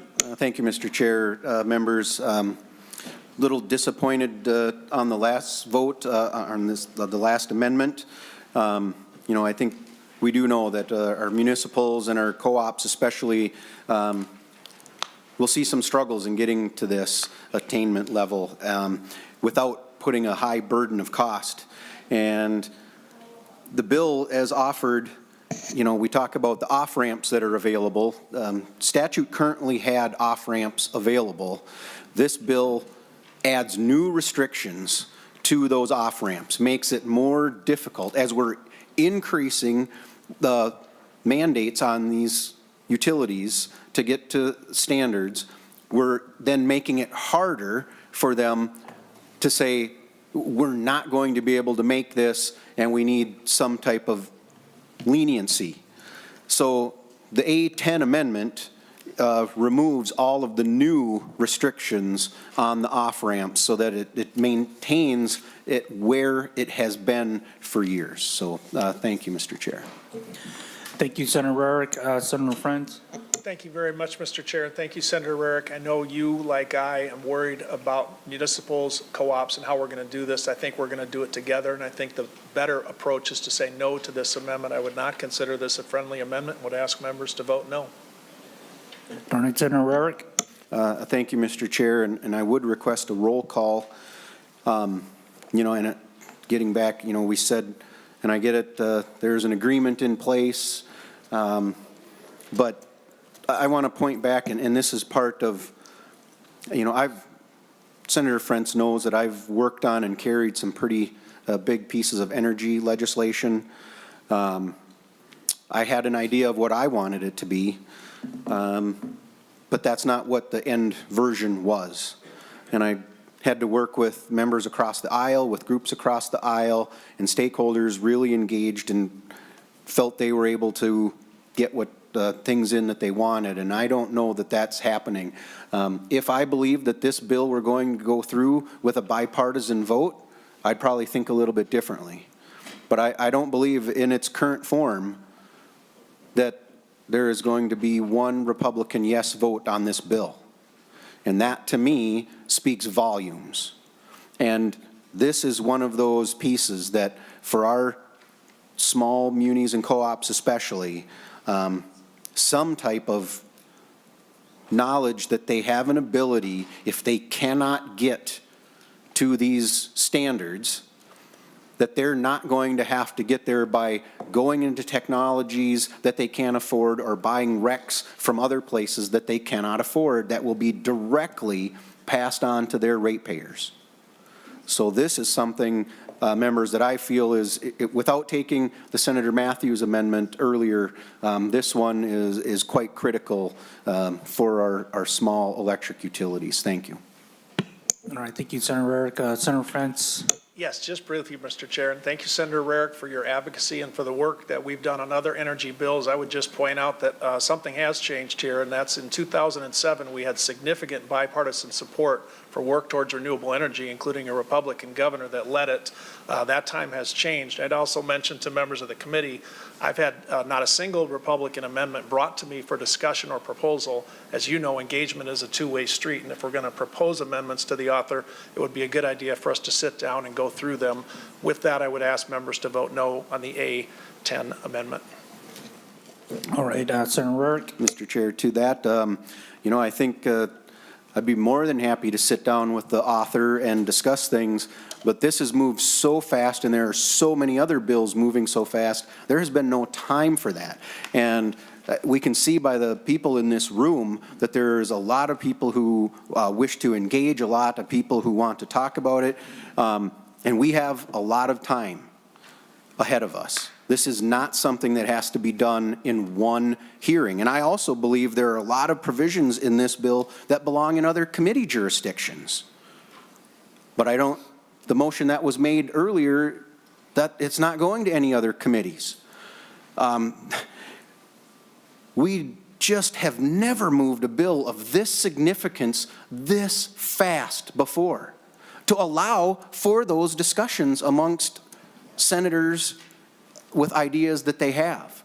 So I struggle with that explanation, and I ask people to vote yes on this amendment. Senator Dibble? Thank you, Mr. Chair. I would also suggest a couple of other things have changed too in the intervening couple of years. One is that we just got speeches at the outset of the presentation of this bill from 3 of the 5 members sitting here voting today, scoffing at and minimizing the underlying premise and rationale and reason for this bill, and informing those who are in a posture of good faith and support for this bill that they're victims of groupthink and deluded, and also some dismissal of the costs that are implied that will be paid out of people's pockets if we fail to act on a lot of these. So those are also some key differences. I also would hesitate members to give short shrift to the stakeholder process. I'm probably going to say some of these things towards the end of the bill. If I'm in the room still, I have to run chair another committee. But I really commend everyone in this room and Senator Frentz and others who have been engaged in a conversation that has taken place over years to pull together this package of ideas. It has been completely thwarted and not even given the time of day or a hearing in recent years. But nevertheless, people have engaged productively and proactively with the hope and the mandate and the imperative that we act on the existential crisis that confronts us and grab the opportunity we have with the emerging opportunities in technology and a fundamental shift in our economy that we need to make. So as long as we're giving speeches about whether or not we should entertain and consider these amendments while we're debating the merit and substance of these amendments, I will add those thoughts to the record. Thank you, Mr. Chair. Thank you, Senator Dibble. Senator Frantz, then Senator Rarick. No, that's okay, Mr. Chair. I think most of the points have been made. Senator Rarick, any further comments? With that, staff will take the roll call. Senator Frentz? No. Senator Zhang? No. Senator Matthews? Yes. Senator Dibble? No. Senator Green? Yes. Senator Gruenhagen? Yes. Senator Hoffman? No. Senator Klein? No. Senator Lucero? Yes. Senator McEwen? No. Senator Mitchell? No. Senator Port? Senator Rarick? Yes. Senator Weber? Senator Port? Senator Weber?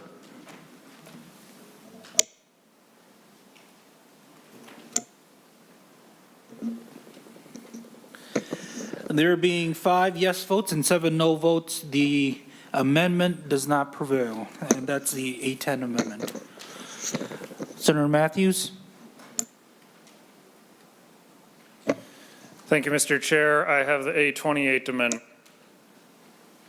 All right, could staff help pass it out?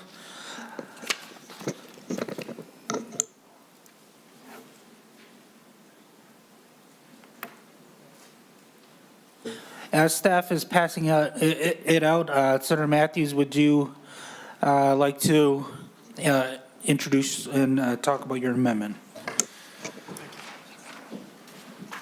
Yes, thank you, Mr. Chair.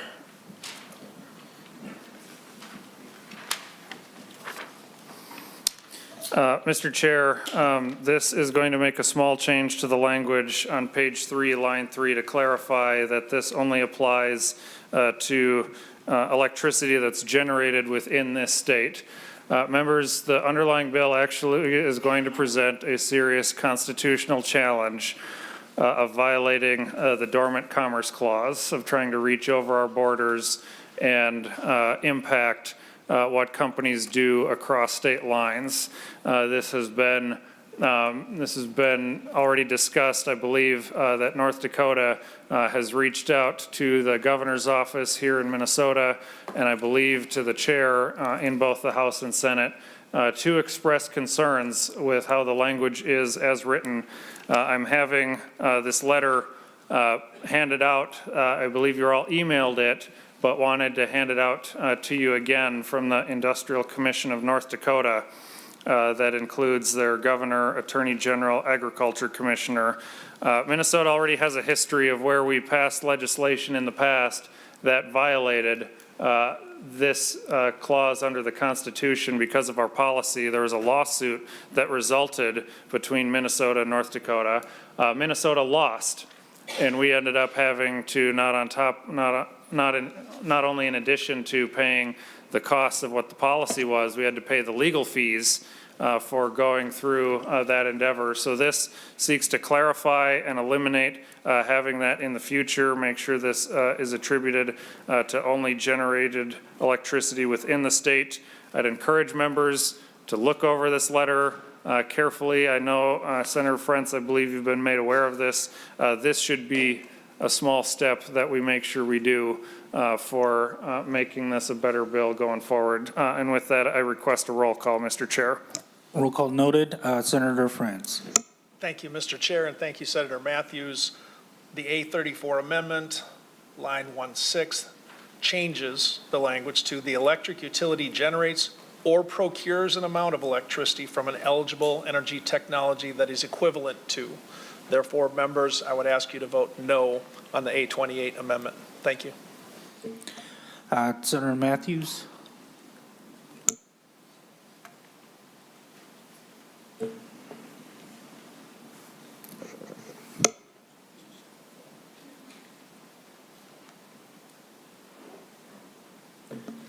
Senator Matthews. Mr. Chair, could I maybe have council discuss this? Because I don't believe that what's in the two places are discussing the same impact, and maybe council could help us clarify.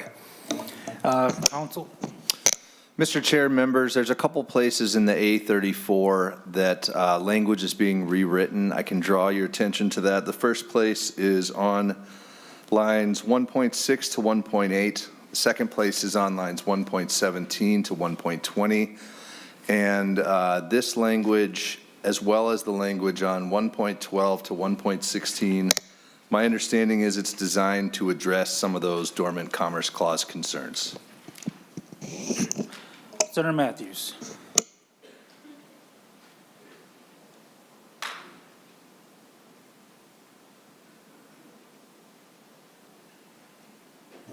So, Mr. Chair, I'd ask the author if perhaps he ran this language in the A34 amendment past these partners in the discussions that they've had, if they have had those concerns addressed with what we brought forward in the A34. Senator Frentz. Thank you, Mr. Chair, and thank you, Senator Matthews. I'm not quite sure what you mean by partners, but I have satisfied myself to the concerns you're raising about out-of-state generation, that this language is a successful attempt to address that. Senator Matthews. So, Mr. Chair, with that, I am going to continue to move forward and ask for a vote on this amendment. I don't know if the parties in North Dakota and such have reviewed on that. I was looking if those were the parties that had been satisfied. I am assuming that you have been pretty satisfied with your bill all the way along, Senator Frentz. That's not the parties I was discussing and referring to. But without that, stipulation, I'm going to continue to press forward and ask for a vote on my amendment. All right, roll call being requested. There will be a roll call given by staff. Senator Frentz, No. Senator Chung, No. Senator Matthews, Yes. Senator Dibble, Senator Green, Yes. Senator Gruenhagen, Yes. Senator Hoffman, Senator Klein, Senator Lucero, Yes. Senator McEwen, Senator Mitchell, No. Senator Port, Senator Rarick, Senator Weber, Senator Port, Senator Weber.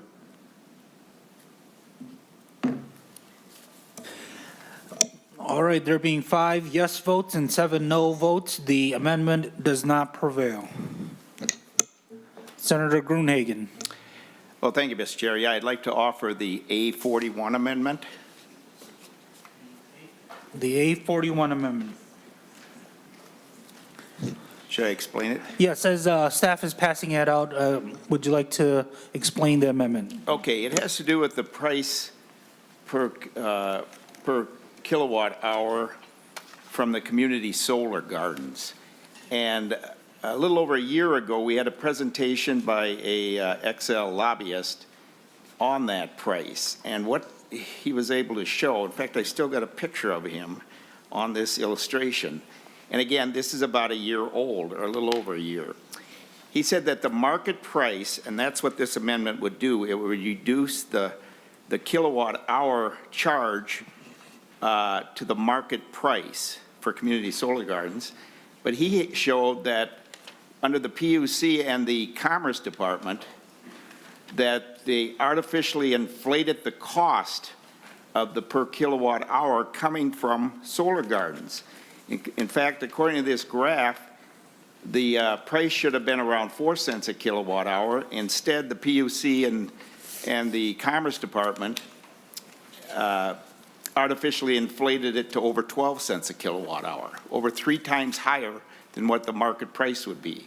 Now, that did drop a little bit into the 11-cent range between 2017 and 2021.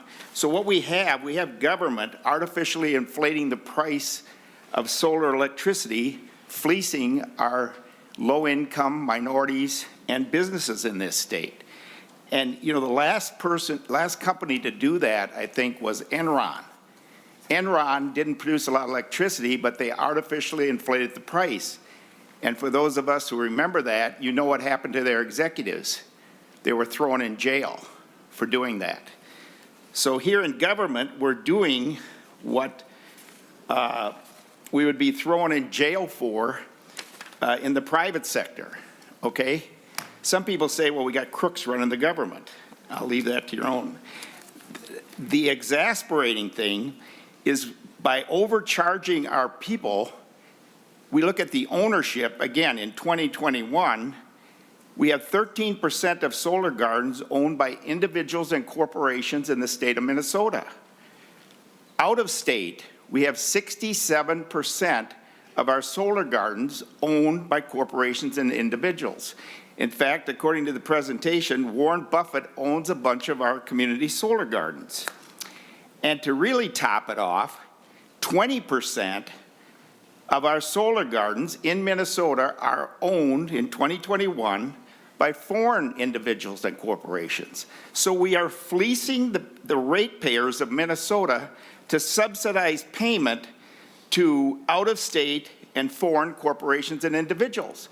I just think that's plain wrong, okay? The least we should do is charge the market rate, which again, according to this illustration presented by a Excel lobbyist, was about 4 cents a kilowatt hour, and instead, Minnesota government's artificially inflating it between 12 and 11 cents a kilowatt hour.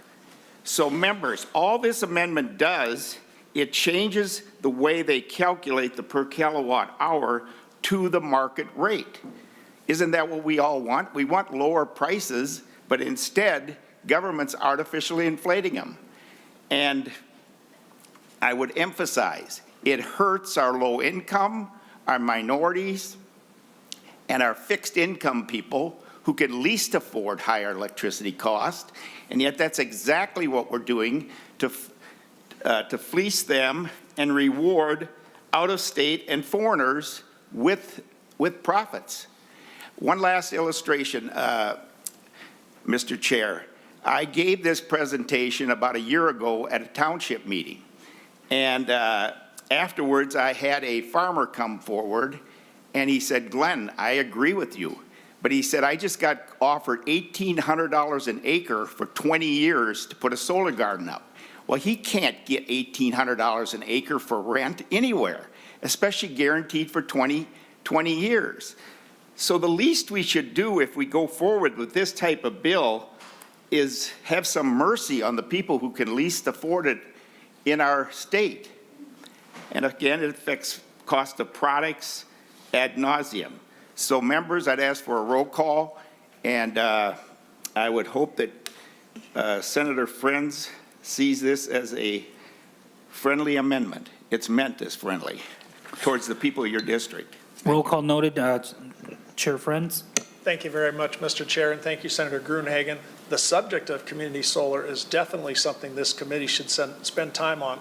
I'd ask members to vote no on this amendment to the bill. This would be a substantial change to the community solar program, and that is a separate matter to be discussed and debated with stakeholders and all of us when the time comes. Therefore, I would ask members to vote no on the A41 amendment. Thank you, Mr. Chair. Thank you, Senator Gruenhagen. Senator Gruenhagen. Oh, thank you, Final Mr. comments? Chair. Yeah, thanks for that response, Senator Frentz. But think of your constituents. Think of your low income, your fixed income, and your minorities that are being fleeced for the benefit of people out of this state, corporations and individuals, and foreigners. Okay? That's what you're doing when you refuse to put this into a market rate. Thank you, Mr. Chair. Thank you, Senator Gruenhagen. Senator Dibble. Mr. Chair, Senator Dibble and Senator Frentz. to that point, Senator, I hear you. However, the whole point of this bill is that climate change is disproportionately affecting low-income Minnesotans, Americans, and people in this world, and that includes communities of color, and that is exactly a group that we should be looking at. Having said that, the change in the community solar program is not the right amendment for this bill. You have my pledge to work on community solar in this session, in this committee. Thank you very much. Senator Dibble. Thank you, Mr. Chair. I was going to make the same points. We should look at community solar, make sure it works in the spirit and the original intent in which it was developed, so that it's benefiting members of the community, which it is. There may be other folks who are benefiting who are not intended, but this amendment would simply wipe out community solar, basically. That's what it would do. I would call members' attention to the repealer that's added at the end, repealing 216B.164 subdivision 10, which I looked up, and that basically just completely wipes out the entire business model for community solar. So I would encourage a conversation. Thank you, Mr. Chair, for committing to that, but don't believe that this is the place or time to simply wipe out communities' ability to benefit from solar investments. Thank you. Thank you, Senator Dibble. Any further questions? Closing comments, Senator Gruenhagen? Oh, I would just urge members to think of your constituents. I mean, a lot of them have to choose between paying their electric bill and food nowadays, the way the cost is. You know, I own an independent insurance agency, and I have a senior living center right across the road from my office. And I've had twice people come over literally crying that they cannot afford both food and to pay their utilities. You know what I did? I wrote a check out for them to cover the cost, okay? So that's where we're at. These people are at a breaking point, and they're people on fixed income. One of them was in a wheelchair, okay? And I didn't know what to tell her, so I wrote her a check out and said, here, I'll pay that for you. So think about that. Think about what you're doing to your constituents with these artificially inflated prices, which again, in the private sector, people were locked up for doing that, like Enron. And here we're doing it in government. Please vote yes. Thanks. All right, and with that, we will be taking the roll call vote. Senator Frentz, No? Senator Zhang, No. Senator Matthews, Yes. Senator Dibble, No. Senator Green, Yes. Senator Gruenhagen, Yes. Senator Hoffman, Nay. Senator Klein, Senator Lucero, Yes. Senator McEwen, Senator Mitchell, No. Senator Port, Senator Rarick, Senator Weber,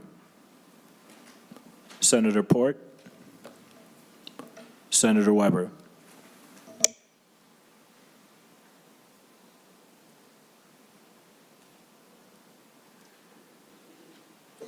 There being 5 yes votes and 7 no votes, the amendment does not prevail. Senator Green? Thank you, Mr. Chair. I'd like to offer the A16 amendment. Senator Green offers the A16 amendment. As staff is passing the amendment, copies of the amendment out, would you like to describe your amendment, Senator Green? Yes, thank you, Mr. Chair. When reading through the bill, and it took me a while to get through it because there's a lot of other bills longer than I had expected, but I came across on page 15, starting at section 18, and it talks about an EPA report.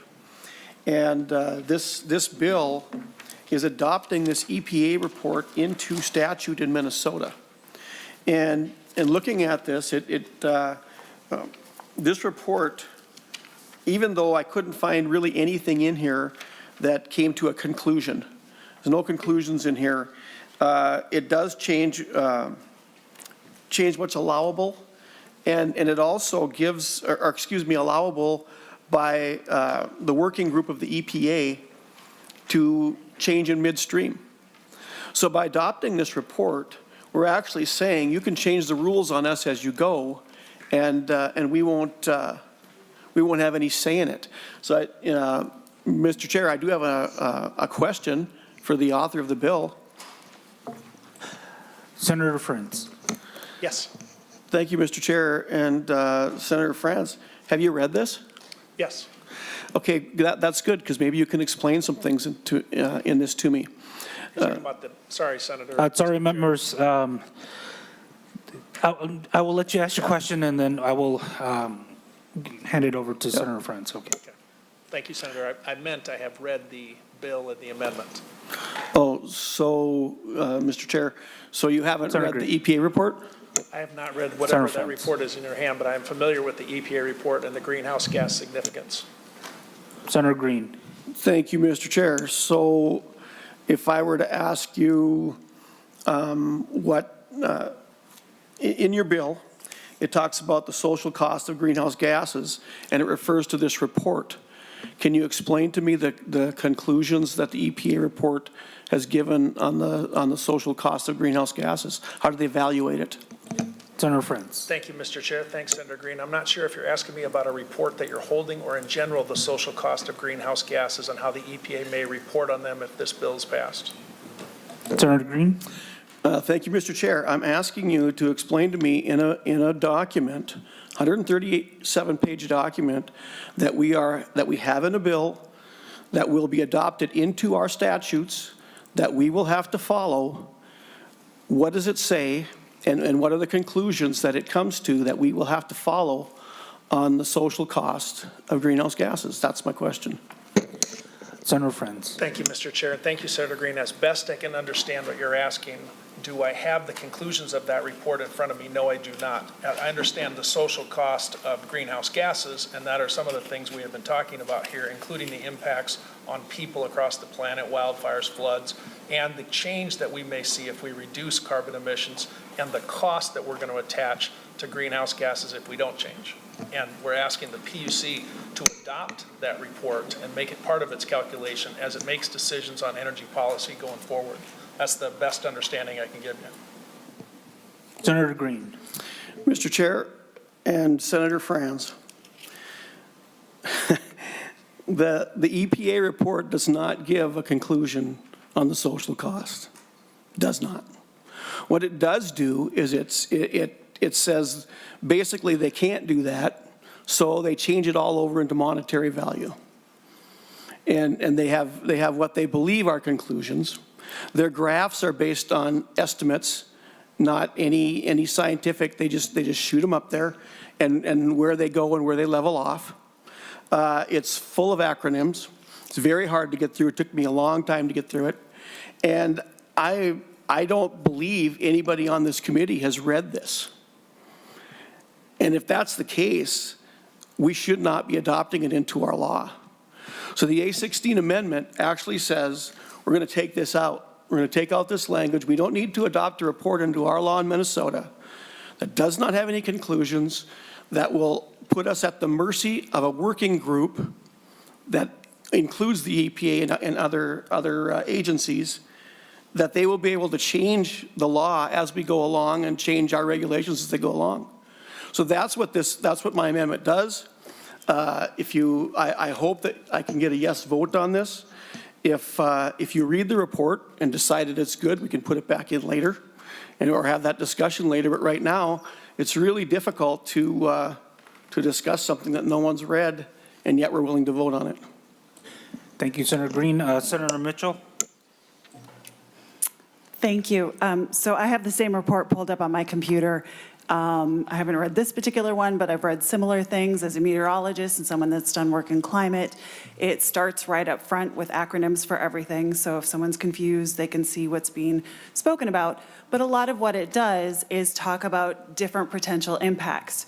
So to give an example, 2 Decembers ago, we, for the first time ever in the history of Minnesota, had not just a tornado, the latest ever in a season, but we had one of the most significant tornado outbreaks ever. Had the temperature been a few degrees different with that storm, we wouldn't have had as big of an impact. So as humans are contributing into our climate and adding, the rate at which we do that could cause a variance into exactly what happens. So that's why this report has kind of a tolerance. Sea rise could be this or this, depending on what we do. That tornado outbreak I referenced was because we had record heat for December. That then has, and there were, I believe, 22 tornadoes. It wasn't just the first time we'd ever had one in December. It was an outbreak of 22. So that's damage to houses. That was a life lost.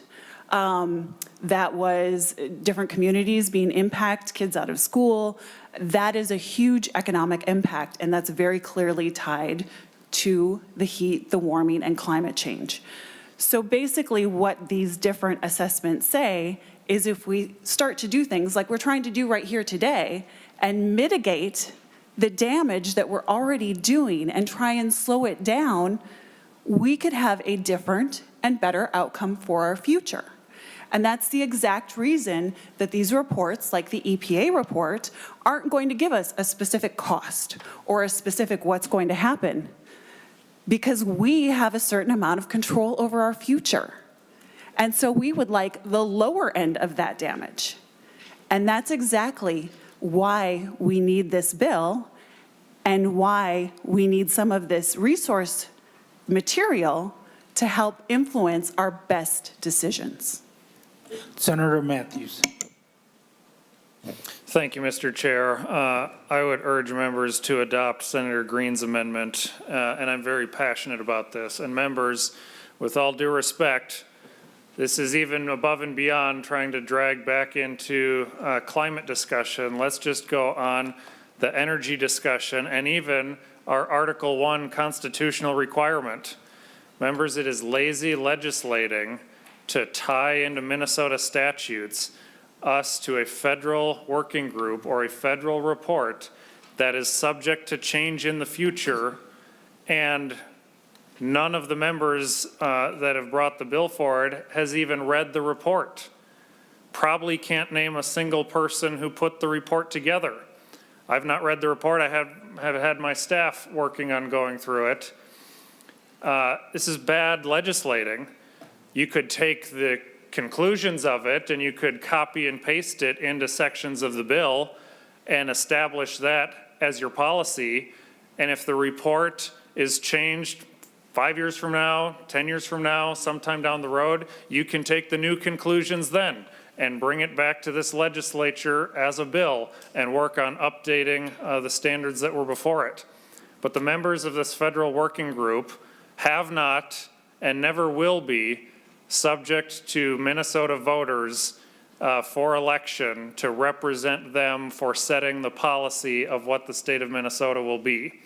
And the underlying bill is tying us to actions of an unelected, bureaucratic federal working group on a report that nobody's read and is subject to change in the future.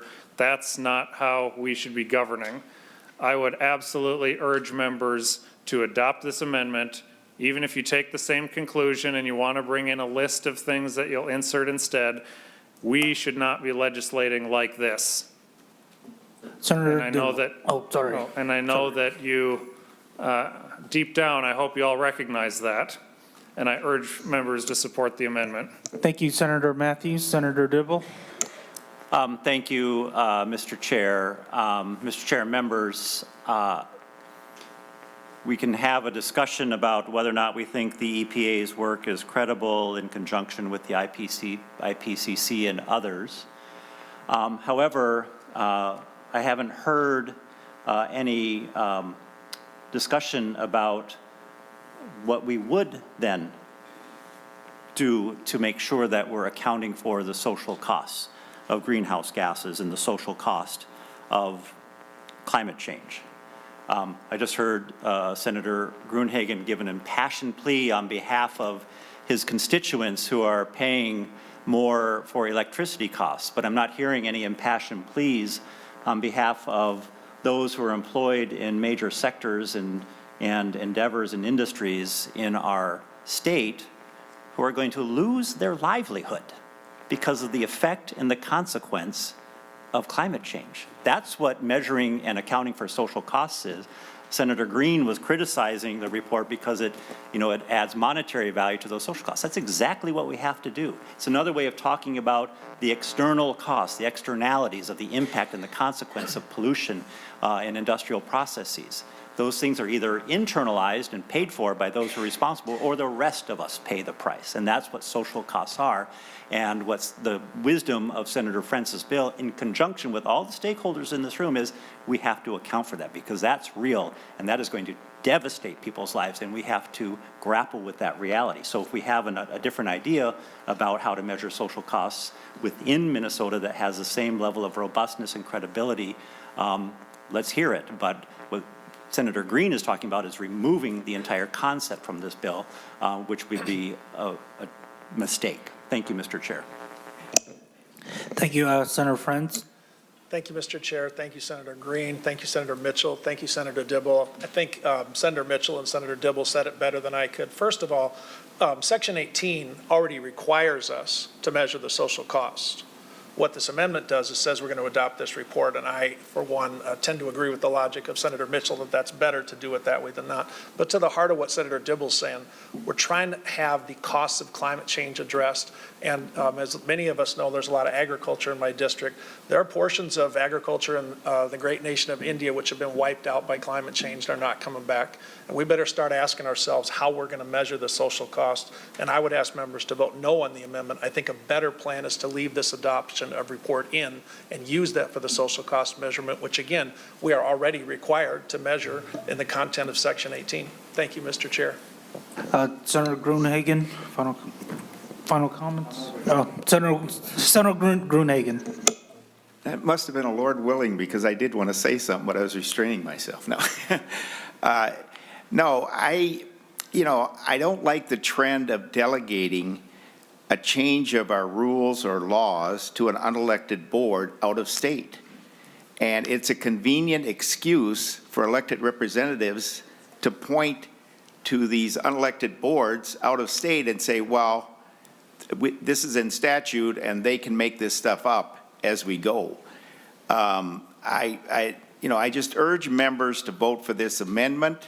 Let's keep it in-house in Minnesota, and let's let the responsibility of the consequences of this bill, pro or con, fall on us and not have the convenient excuse of pointing to somebody else who's not in Minnesota, who's not elected, and not directly accountable to the voters, to the citizens. Thank you, Mr. Chair.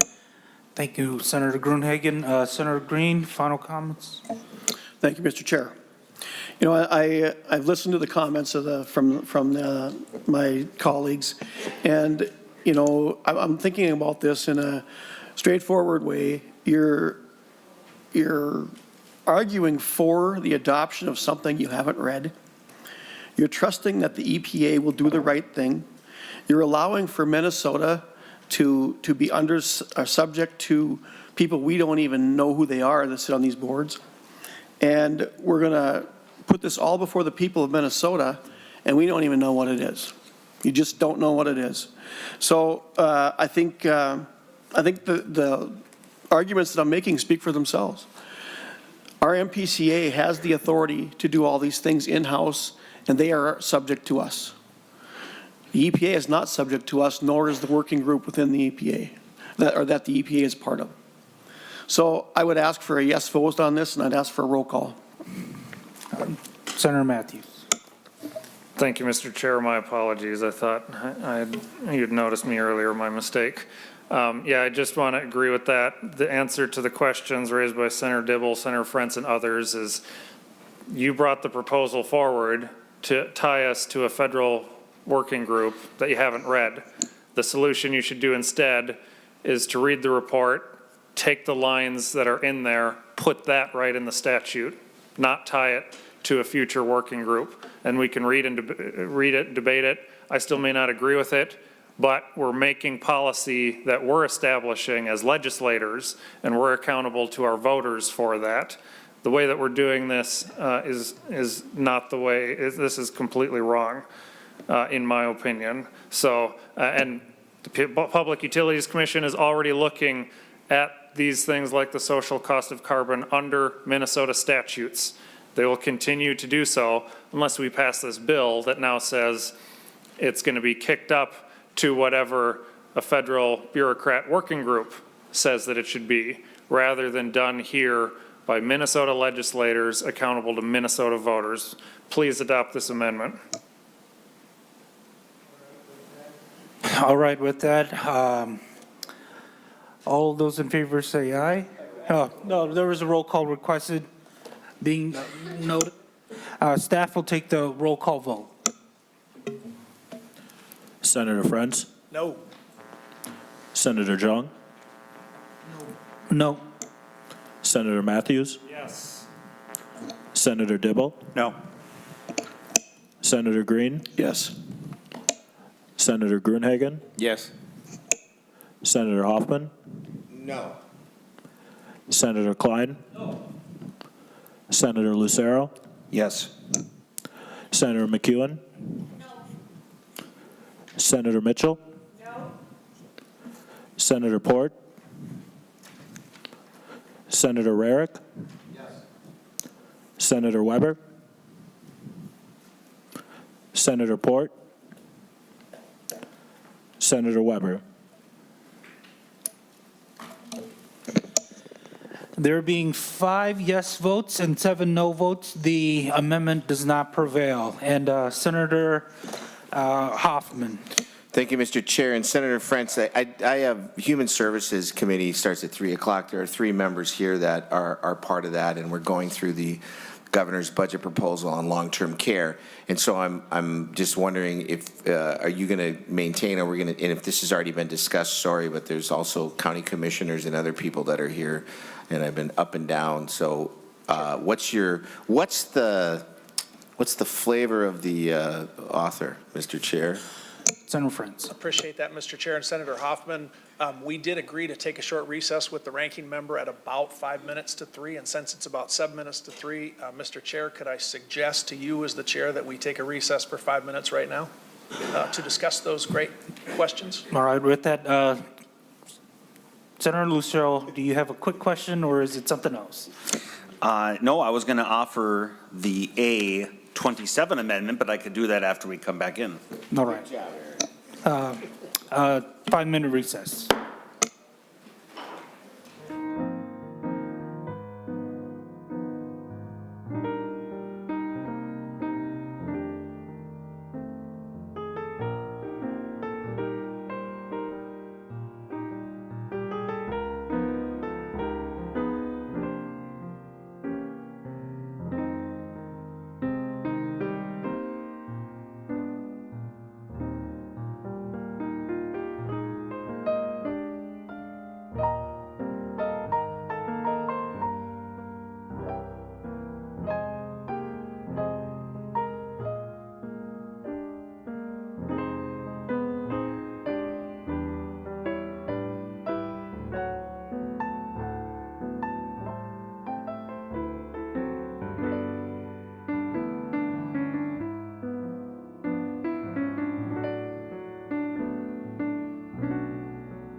Members, we will resume our committee hearing on Senate File 4. Senator Lucero, do you have your amendment ready? I do, Mr. Chair. I would move the A27 amendment. All right. Senator Lucero moves his amendment. As staff is passing out your copies of your amendment, would you like to describe your amendment? Thank you, Mr. Chair. So the previous amendment that was offered by Senator Green was the A16, and that was seeking to remove the entirety of Section 18. We had the conversation on that, and this is, but that one failed, obviously. This amendment seeks to then delete just Section C of, or Part C of Section 18, which deals with if there were any changes, I'll actually just read the line, it's pretty small. If at any time the estimates adopted by the commission under paragraph A are exceeded by the estimates, so if they go up. The previous conversation we had was a report, and as we saw among the committee members, the report hasn't been read. But if what is in the report right now increases, we're going to be bound by that with the current language in the bill. And so what my amendment seeks to do is to remove that language so that if there are changes in the future by the federal working group, which is unelected, unaccountable to Minnesotans or Minnesota legislators, that we would at least have the ability to have a say in potential changes. Now, I would liken it to something we actually did in the first week of session here, second week of session, which is tax conformity. We haven't, in Minnesota, we haven't hooked our wagon to federal taxes and tax policy. And the reason we haven't done that is it gives us the opportunity to review if there are changes for a yay or a nay on said changes. That's what this is seeking to do, is not automatically hook our wagon to a group and being bound by those changes. So members, I would hope you would support this with a green vote. So again, we can have a say with any future changes, and I would ask for a roll call. Senator Frentz. Thank you very much, Mr. Chair. Thank you, Senator Lucero. I would ask members to vote no on the A27 amendment for the basic reasons that we've already discussed. The social costs are important. I refer again to the comments by Senator Mitchell and Senator Dibble, and with that, Mr. Chair, with all due respect, Senator Lucero, I would not treat this as a friendly amendment and would ask members to vote no. Thank you. Senator Rarick. Thank you, Mr. Chair, and members. You know, as I look at the language here that's currently in the bill that Senator Lucero is looking to delete, the most troubling part of that for me is that it says if the estimates increase, but it does not address anything if the estimates were to decrease. So if they look at it, they reevaluate and say, ooh, we overshot, we were wrong, and they bring them down. This does not say that we go down, we stay at those same levels. I think that is a perfect example of why the Lucero amendment is fit to say, let's reevaluate as a legislature what any future report might say and determine if we wish to adopt it. Maybe as a legislative body, we would say, no, we're fine with leaving it where it is, but right now, the way this is stated in the bill, I believe it hasn't maybe had enough discussion, and I would ask members to support the Lucero amendment. Senator Frentz. Nothing further, Mr. Chair. Final comments, Senator Lucero. Please vote green. All right, and a roll call being requested. Staff will take a roll call. Senator Frentz. No. Senator Zhang. No. Senator Matthews. Yes. Senator Dibble. Senator Green. Yes. Senator Gruenhagen. Yes. Senator Hoffman. Senator Klein. No. Senator Lucero. Yes. Senator McEwen. No. Senator Mitchell. No. Senator Port. No. Senator Rarick. Yes. Senator Dibble. Senator Hoffman. Yep, and as we're going into some of the other committee times, I just want to make note that Senator Hoffman is coming in to vote. And so we're working with both caucuses to ensure that there's a little bit of leeway, because we're running into some of the committee meeting times of other committees. And so members from both caucuses are in other committees. And so please be patient with this.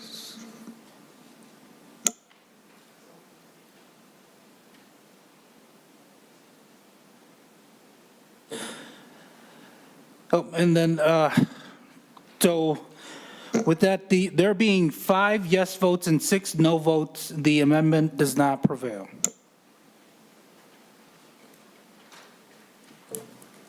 Senator Gruenhagen? Well, thank you, Mr. Chair.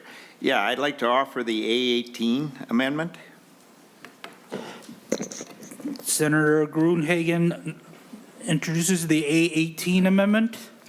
Senator Gruenhagen, would you like to describe your bill as staff is passing out copies? Yes, thank you, Mr. Chair. Yeah, this is live out your conviction amendment, okay? We'll see who really has belief that this bill is actually going to work, even though the technology hasn't been developed, and how much faith you have in what your belief system is, okay?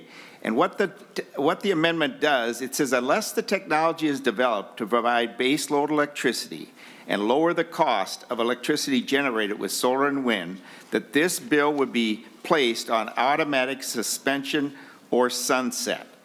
So again, if everything works out just glowingly, you don't have to worry about this amendment being in the bill.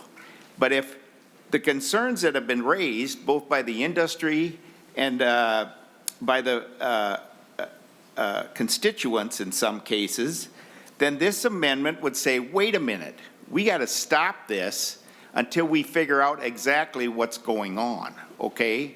And how to address the skyrocketing cost, which unfortunately I believe this bill will do, and the unreliable energy where we're going to be, Minnesota citizens and businesses are going to be experiencing solar blackouts. Rolling blackouts. Now again, nothing will happen if everything that's being said here, based on faith, works out. But if it doesn't, and it goes the other way, then this provision would put a stop to it until we could figure out what actually works. So members, I'd ask for a roll call and encourage a yes vote. Noted. Senator Gruenhagen, Senator Frentz. Thank you very much, Mr. Chair, and thank you, Senator Gruenhagen. My conviction is that members should vote no on the A18 amendment. Thank you. Any final comments, Senator Gruenhagen? Yeah, just quickly. Members, if you vote no on this, it just shows your faith is not well grounded, okay? If your faith is grounded in the belief that this bill will do what it says it's going to do, you're going to vote yes on this amendment because you're going to believe that it's not going to have an effect anyway.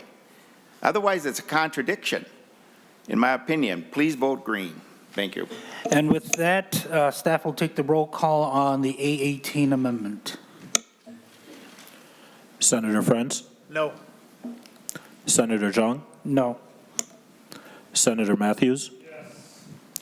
Senator Dibble? Senator Green? Yes. Senator Gruenhagen? Yes. Senator Hoffman? Senator Klein? Senator Lucero? Yes. Senator McEwen? No. Senator Mitchell? No. Senator Port? No. Senator Rarick? Yes. Senator Dibble? Senator Hoffman?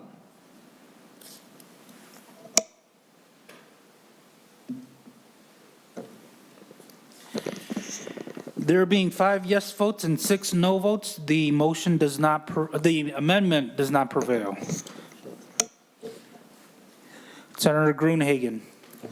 Well, thank you, Mr. Chair. Yeah, I'd like to offer the A13 amendment. Senator Gruenhagen would like, introduces the A13 amendment. Would you like to describe your amendment as staff is passing out the bill? Yes, thank you, Mr. Chair. This is another conviction amendment, if you really believe that this is going to work, okay? I know it takes a certain amount of fanatical belief because the technology is not there, and some of the co-ops have said, please don't do this to us. But basically what it allows, if we go forward with this and it doesn't work, you're going to have a lot of damages to citizens and businesses with high cost, unreliable electricity, and a disaster environmentally of having to clean this stuff up, okay? And ultimately, the cleanup of this, of wind and solar is going to be passed on to higher costs to the ratepayers. All you have to do is look at California or Europe to get the data and the facts. So what it does, it allows civil legal action by private citizens and organizations to sue the Minnesota government if damages caused by the implementing of this bill result in higher electricity cost, unreliable, and damage to the Minnesota grid. Again, if everything works out that your faith tells you, okay, then you don't have to worry about this amendment being in the bill. But if it doesn't, if things happen like we see in California, Europe, even Texas, people actually die because their electricity goes out. People can't heat their homes with severe winter weather. Then people should have an ability to get reimbursed for their damages. I mean, government is good at applying damages to the private sector, but that goose should have a gander with government. They should be on the hook for what they pass also. So members, I ask for a roll call and encourage a green vote. Noted. Senator Gruenhagen, Senator Frentz. Thank you very much, Mr. Chair. Thank you, Senator Gruenhagen. I would ask members to vote no on the A13 amendment. It seems to me to create a cause of action, increasing the number of times the state of Minnesota is allowed to be sued.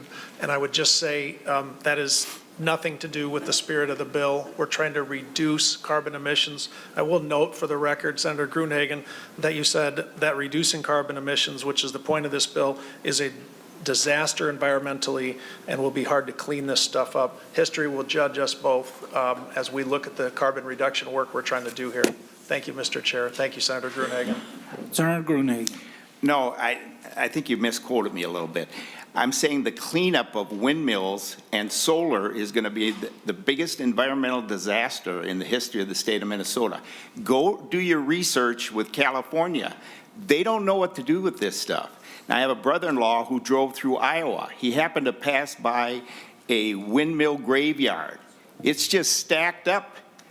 There's nothing they can do with them. So you're creating an environmental disaster, which unfortunately ratepayers are going to have to clean up with higher cost when we go down this path. So again, it had to do with the cleanup, the solar panels, and the windmills. Thank you, Mr. Chair. Please vote green. All right. No further questions. With that, we will go to the roll call vote. Senator Frentz? No. Senator Zhang? No. Senator Matthews? Yes. Senator Dibble? Senator Green? Yes. Senator Gruenhagen? Yes. Senator Hoffman? Senator Klein? No. Senator Lucero? Yes. Senator McEwen? No. Senator Mitchell? No. Senator Port? No. Senator Rarick? Yes. Senator Weber? Senator Dibble? Senator Hoffman? All right. There being 5 yes votes and 6 no votes, the amendment does not prevail. Any further? Senator Rarick.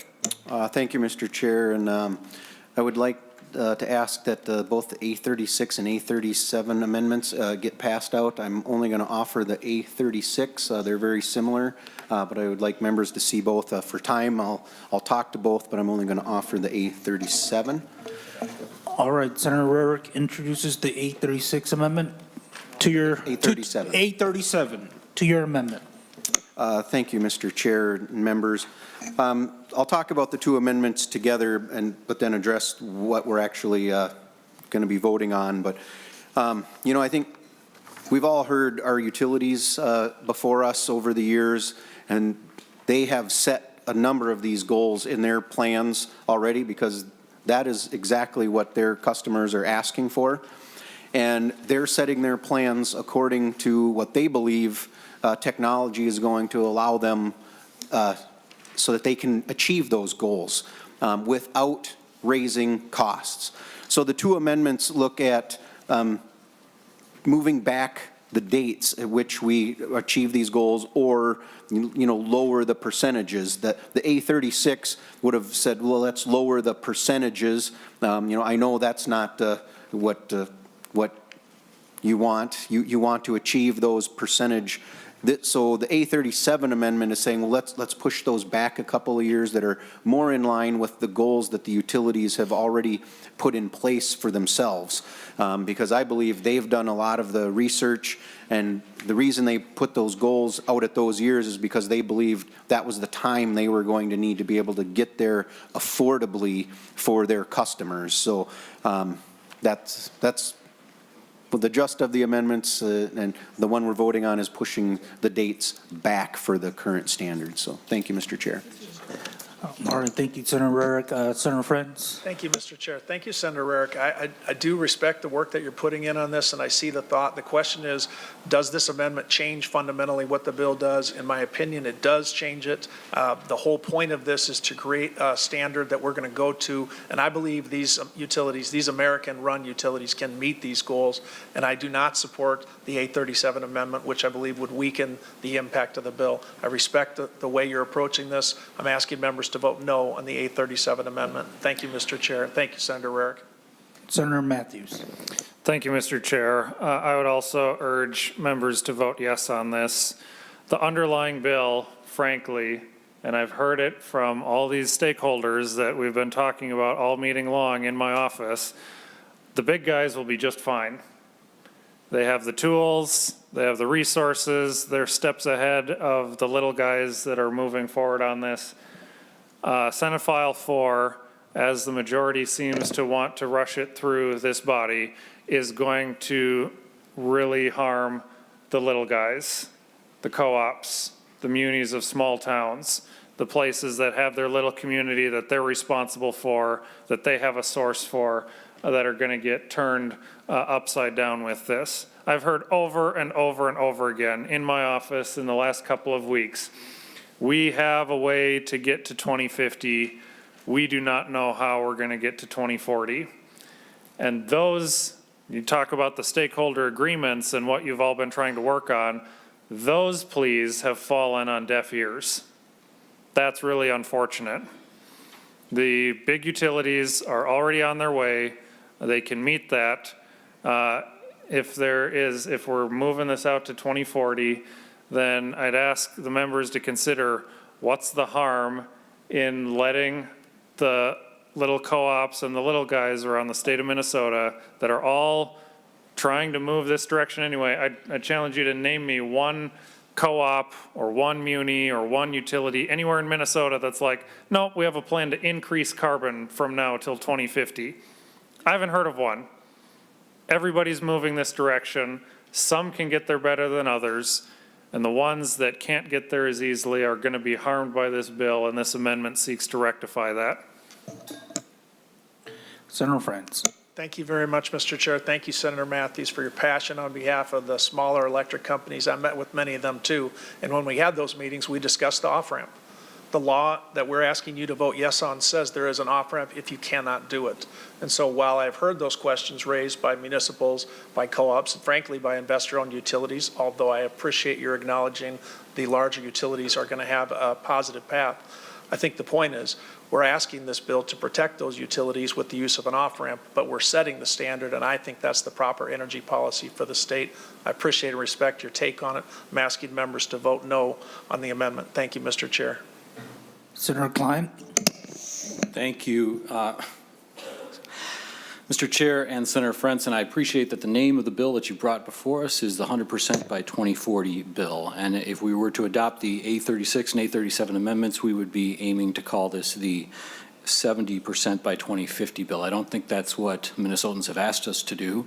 And, you know, in the 60s, John F. Kennedy said, let's get a man on the moon before the decade is out, and that's what he did, because there was American ingenuity, and there was a vision, and there was power. And that's what you've brought to the table today, Senator Frentz, so I'm glad to vote no on the amendment.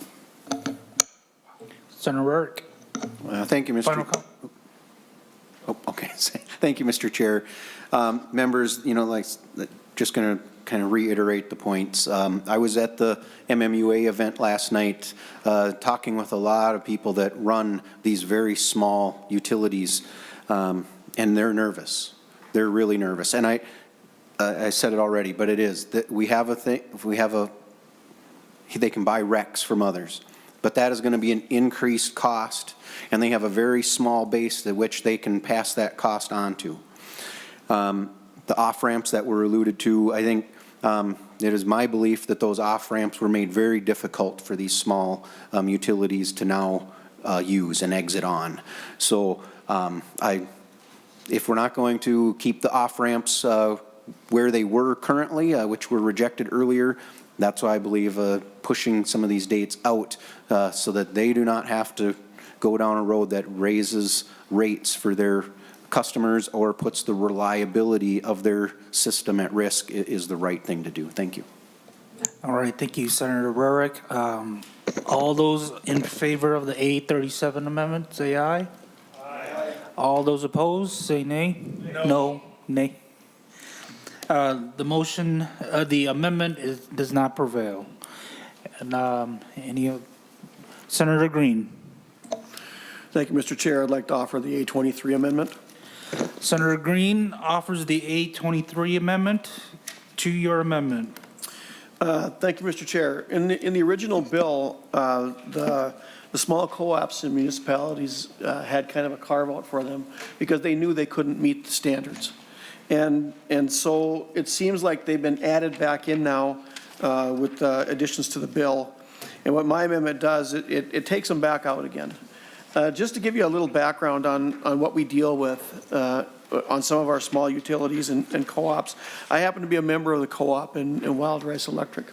And as a general rule, or I shouldn't say a general rule, but as I guess that is, it's a general rule. They send out approximately 500 disconnect notices a month right now. That was exasperated when the bills passed in the mid-2000s and when the rates went up. And so they don't send those out till people are a month behind. So with the increases in cost, just in this year, they've gone up probably $50 just a month. And for a lot of people, that doesn't sound like a lot. It really doesn't. But to people in my district who are on fixed income, some, you're looking at Social Security checks that are sometimes under $600 a month. And maybe some of them have small pensions. When we were looking at just the increase in gas costs, I was getting calls from people who said that they couldn't even leave their house anymore. They didn't even have money to go to town and have coffee.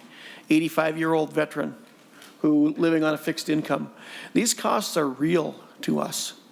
And Senator Frentz, you talk about the off-ramps, and that's fine, but in this bill, there's no cut and dried off-ramp.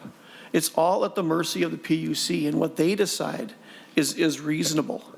So these small utilities, like you say, you're buying from bigger companies. I actually think XL is getting a pass on this. I think they're going to make big money on this because they're still able to use their nuclear energy.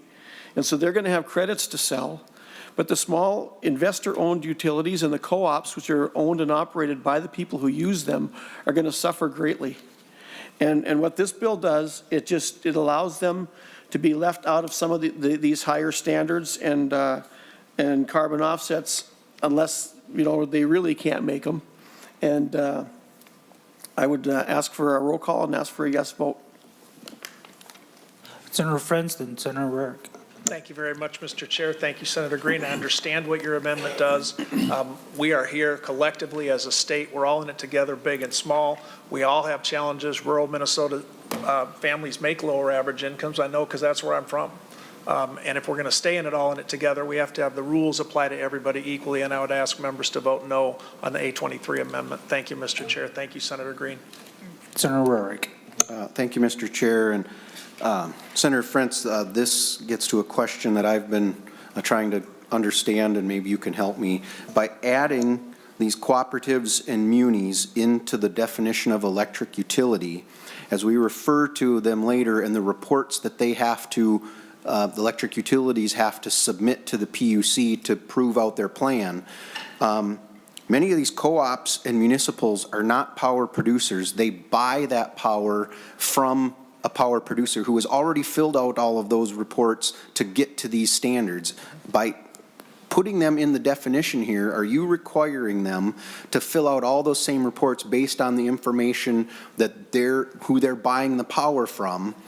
So they'll be duplicating that whole process, turning into the PUC and having to defend their position based on what's already been in front of them by the utility that's actually producing that power. Senator Frentz. Thank you, Mr. Chair, and thank you, Senator Rick. It's a good question. As you know, there's already a 2-year reporting requirement. And by the way, we have not discussed this in the 3 hours we've been sitting here, but the off-ramp would require the co-op or muni to seek the off-ramp at the same time as they do that reporting. My understanding is the reporting is a fairly straightforward matter of a couple pages, and I do not anticipate that would change with the passage of this. They do have to report. The PUC does not have rate authority over them. The PUC will not have rate authority over them, but the PUC will be made aware of their progress, whether they're a generator or whether they're purchasing their electricity from another outside source. All right, Senator Rarick. Thank you, Mr. Chair. Thank you, Senator Frentz. I appreciate it. I have some concerns that we're putting, by doing this, we're putting some requirements on these very small utilities, which will be duplicating what's already been done. So I hope this is something that we'll maybe talk about and look at as we move forward. Senator Frentz. Thank you, Mr. Chair. Thank you for Senator Rarick for providing me an opportunity to say, yes, I do think we should talk about that. As we've talked to the munis and co-ops, the reporting was an area they asked questions about, and it is not the intent of the bill to create an additional burden for them in the reporting. It is the intent of the bill to say, hey, tell us how you're doing every 2 years, and in the future, if we want to work on that, you have my pledge to do that both in committee and out of it. Thank you, Senator Rarick, for that. Thanks, Mr. Chair. All right, Senator Green. Thank you, Mr. Chair, and I did ask for a roll call, did I not? Okay. Just to close then, I know that what I'm going to hear from my constituents is that, from your comments, that, yeah, your costs are going to increase. We're already seeing people that can't pay the property taxes, they can't buy the groceries, they're being forced off their homes with tax delinquencies. And once again, the legislature in Minnesota is saying, we don't care. We could care less because we're moving forward with this and we're not going to cut you any breaks. We're going to tell you we're giving you an off-ramp, but we're going to put you at the mercy of a government agency that is growing completely out of control. This bill gives them unlimited power in this area. It doesn't require them to come back to us and ask for anything. They just have the power. One more commissioner with the power of God in her hands to tell my constituents, this is what you're going to do, and you don't like it too damn bad. I ask for a yes vote on this. All right, and with that, there will be a roll call vote on the amendment. Senator Frentz? No. Senator Zhang? No. Senator Matthews? Yes. Senator Dibble? Senator Green? Yes. Senator Gruenhagen? Yes. Senator Hoffman? Senator Klein? No. Senator Lucero? Yes. Senator McEwen?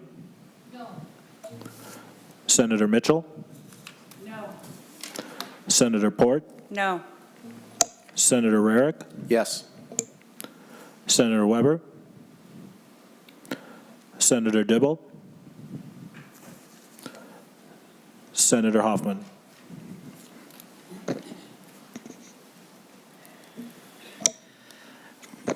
All right, there being 5 yes votes and 6 no votes, the amendment does not prevail.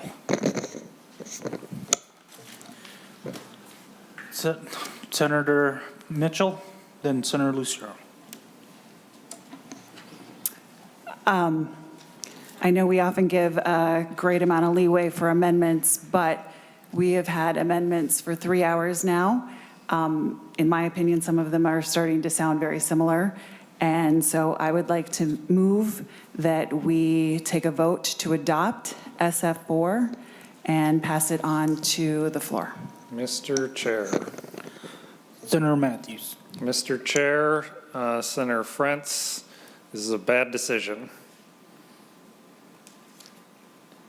This is breaking years of precedent in the Senate. I cannot recount a single time in the last 6 years of a Republican majority in this body that we ever cut off amendments of the minority in a committee. And I know there's passion on this side. If this is the debate that we're going to get into, I'm seeing Senator Frentz gesture for a recess. I would like to ask if that's his plan or what we're going to do, or if I'm going to shift my arguments and debate into this right now, Mr. Chair. Senator Frentz. Well, first of all, thank you, Senator Mitchell. Thank you, Mr. Chair. Thanks, Senator Matthews. I do think we had discussed the possibility of a short recess at 3:35. It is 3:34. With that, I know that Senator Mitchell could consider withdrawing that motion for the moment and allow us to recess and have a little discussion. I don't know if she's willing to do that, but if so, I'd support a recess. Senator Mitchell. I am happy to withdraw the motion. Senator Mitchell withdraws her motion, and we will take a very short 5-minute break, okay?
right, members and Senator Frentz, the hearing on Senate File 4 will resume, and we will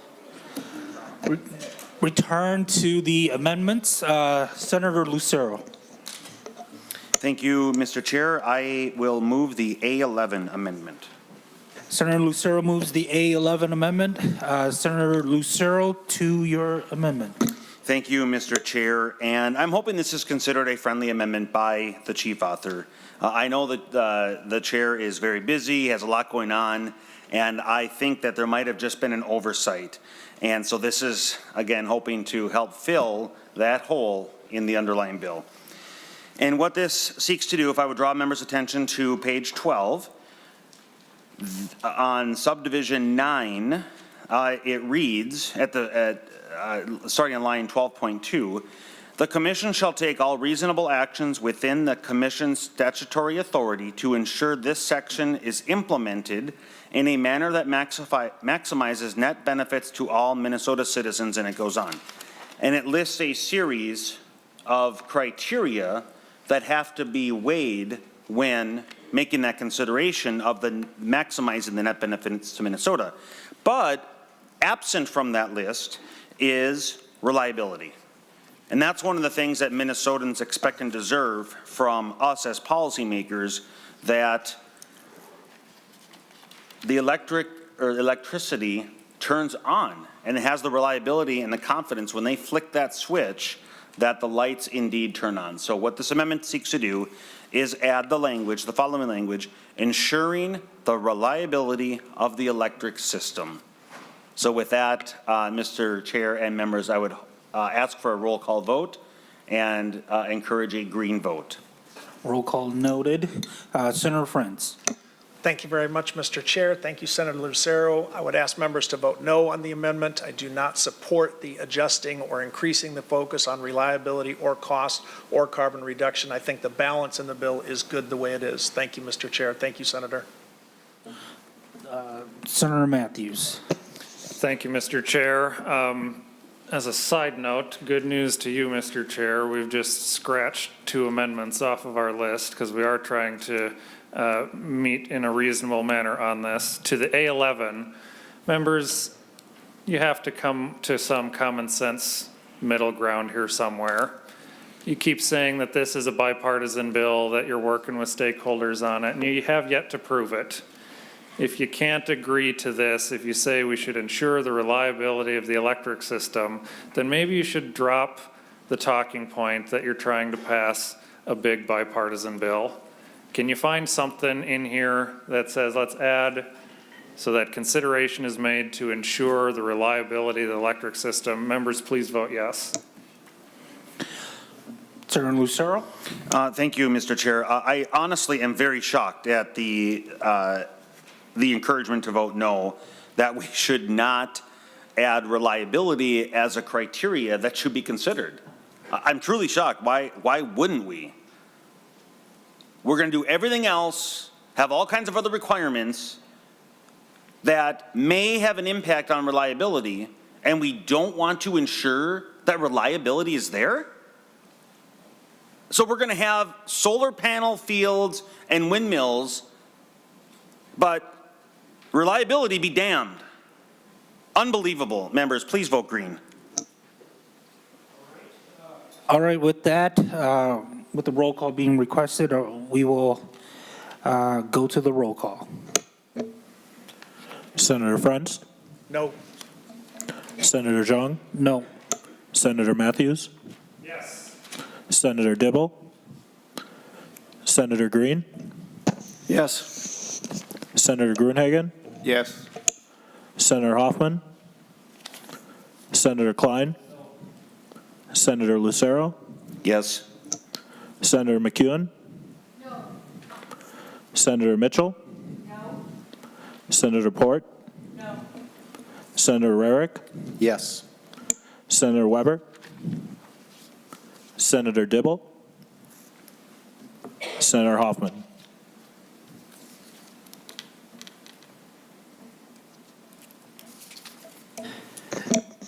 There being 5 yes votes and 6 no votes, the amendment does not prevail. Senator Green. Thank you, Mr. Chair. I'd like to offer the A26 amendment. Senator Green offers the A26 amendment. To your amendment. What the A26 amendment does, it kind of enhances the off-ramp. And so what it really says is, instead of being at the mercy of the PUC on everything, if blackouts are being experienced, the commissioner cannot cut off the power. So if you're going to have the language, then at least have some type of off-ramp where if weekly blackouts occur, Minnesota Utilities costs double, PUC has to back off. They can't just come in and say, we don't care if you've had blackouts, we're just going to impose this rule anyway. This sets in the language that under certain conditions, they have to grant this. So, and I'd stand for questions, otherwise I just ask for a yes vote. Senator Frentz. Thank you very much, Mr. Chair. Thank you, Senator Green. Members, the mention of the PUC seems to be drawing a little bit more hostility than I think it probably should. I remind this committee that on January 11th, every member of the PUC that came before us for confirmation was confirmed unanimously, if I recall. We are trusting the PUC to do the job that it's appointed to do, and that's exactly why we have Senate confirmation. For that reason, with all due respect, Senator Green, I would ask members to vote no on the amendment. Thank you, Mr. Chair. Thank you, Senator Green. All right, Senator Green.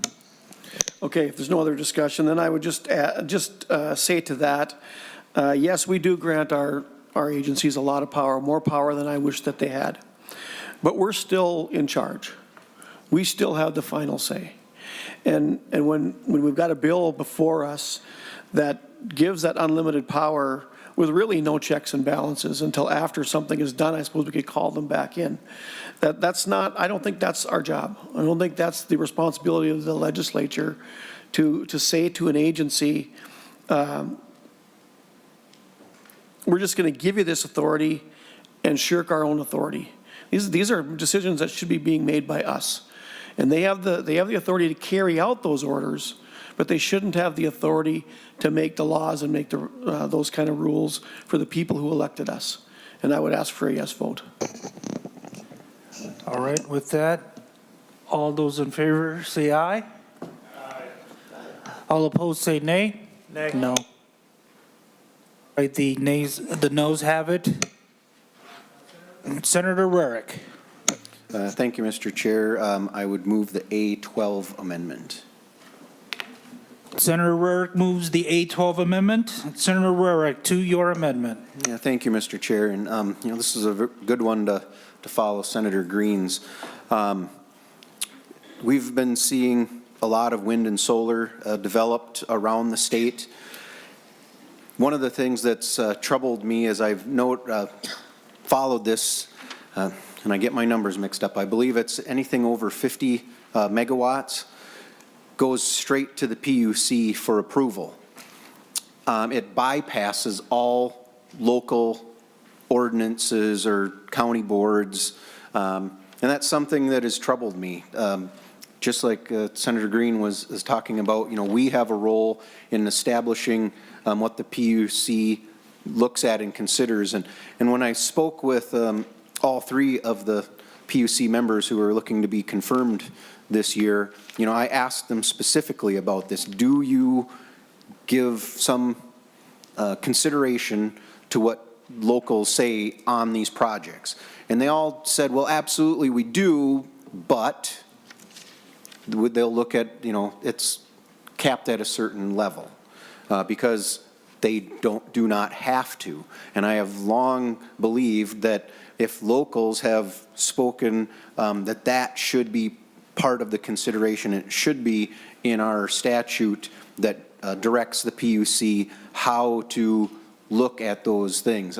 And I just gained a little bit of Chisago County this last year, and I've been speaking with a number of folks there. Chisago County has been one of the counties that has had a tremendous amount of solar put up in their area. And they have welcomed it. but they're also getting to a point where they're like, this is going to drive our agriculture completely out of here. And that's not what they want. They want to be able to have some say, and they're looking at, trying to pass some local things, but yet they also know that for many of the projects that are being proposed in the area, at this point, it could be meaningless. And they want to know that their voices are going to be heard, and that's what this amendment gets at. It would say that the PUC would have to look at what the locals have put in place through ordinances. So, members, I would ask for a yes vote, and I would ask for a roll call. All right, a roll call being requested. Senator Frentz, you have any comments? Yes, I do. And thank you, Mr. Chair, and thank you, Senator Rarick. I would oppose the amendment. Part of the purpose of the bill is to streamline the regulatory process to make renewable energy easier to construct. This amendment would make it harder by creating an additional hurdle. I do respect local control. Chisago's a great county, and you should be proud to represent any part of it. But I would ask members to vote no on the amendment because it creates an additional burden for renewable energy. That's not what the bill is intended to do. It's intended to promote renewable energy. Thank you, Mr. Chair. Senator Rarick. Thank you, Mr. Chair. And Senator Frentz, while I agree with that statement to a point, again, this bill, it has picked one small segment that we're looking to streamline the process for, and that's, for transmission for these types of projects. This does not streamline permitting for mining or processing or manufacturing for any of the materials needed. Unless we're going to go down that road to make the permitting process and the streamlining process easier across the board for everyone, I'm not understanding why, we would. And I don't know that this makes the process that much more difficult. It's giving the locals an ability to say, we want to guide what happens. That happens all the time through ordinances. We're guiding how we want our area to develop. We want agriculture to be here in this part. We want business to be in that part. And that gets completely bypassed the way it is right now. So, again, I would ask that members support this. All right. With that, thank you, Senator Rarick. All those in favor say aye. Oh, there is a roll call request. The staff will take the roll. Senator Frentz, No. Senator Zhang, No. Senator Matthews. Yes. Senator Dibble, Senator Green, Yes. Senator Gruenhagen, Yes. Senator Hoffman, Senator Klein, Senator Lucero, Yes. Senator McEwen, Senator Mitchell, Senator Port, Senator Rarick, Yes. Senator Weber, Senator Dibble, Senator Hoffman.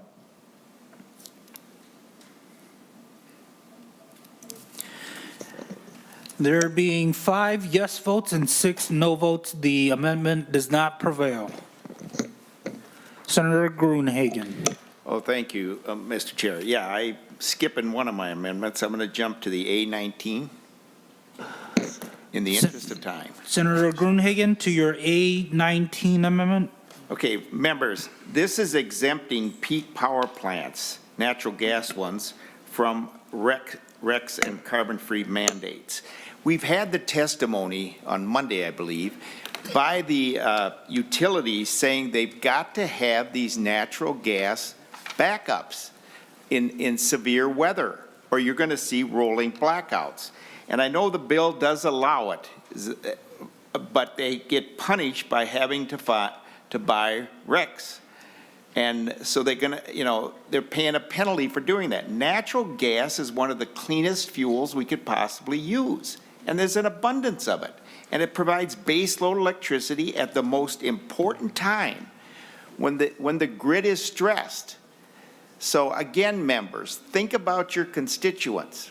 Whether you like me or not, vote for the amendment, okay? And I would ask for a roll call. Thank you, Mr. Chair.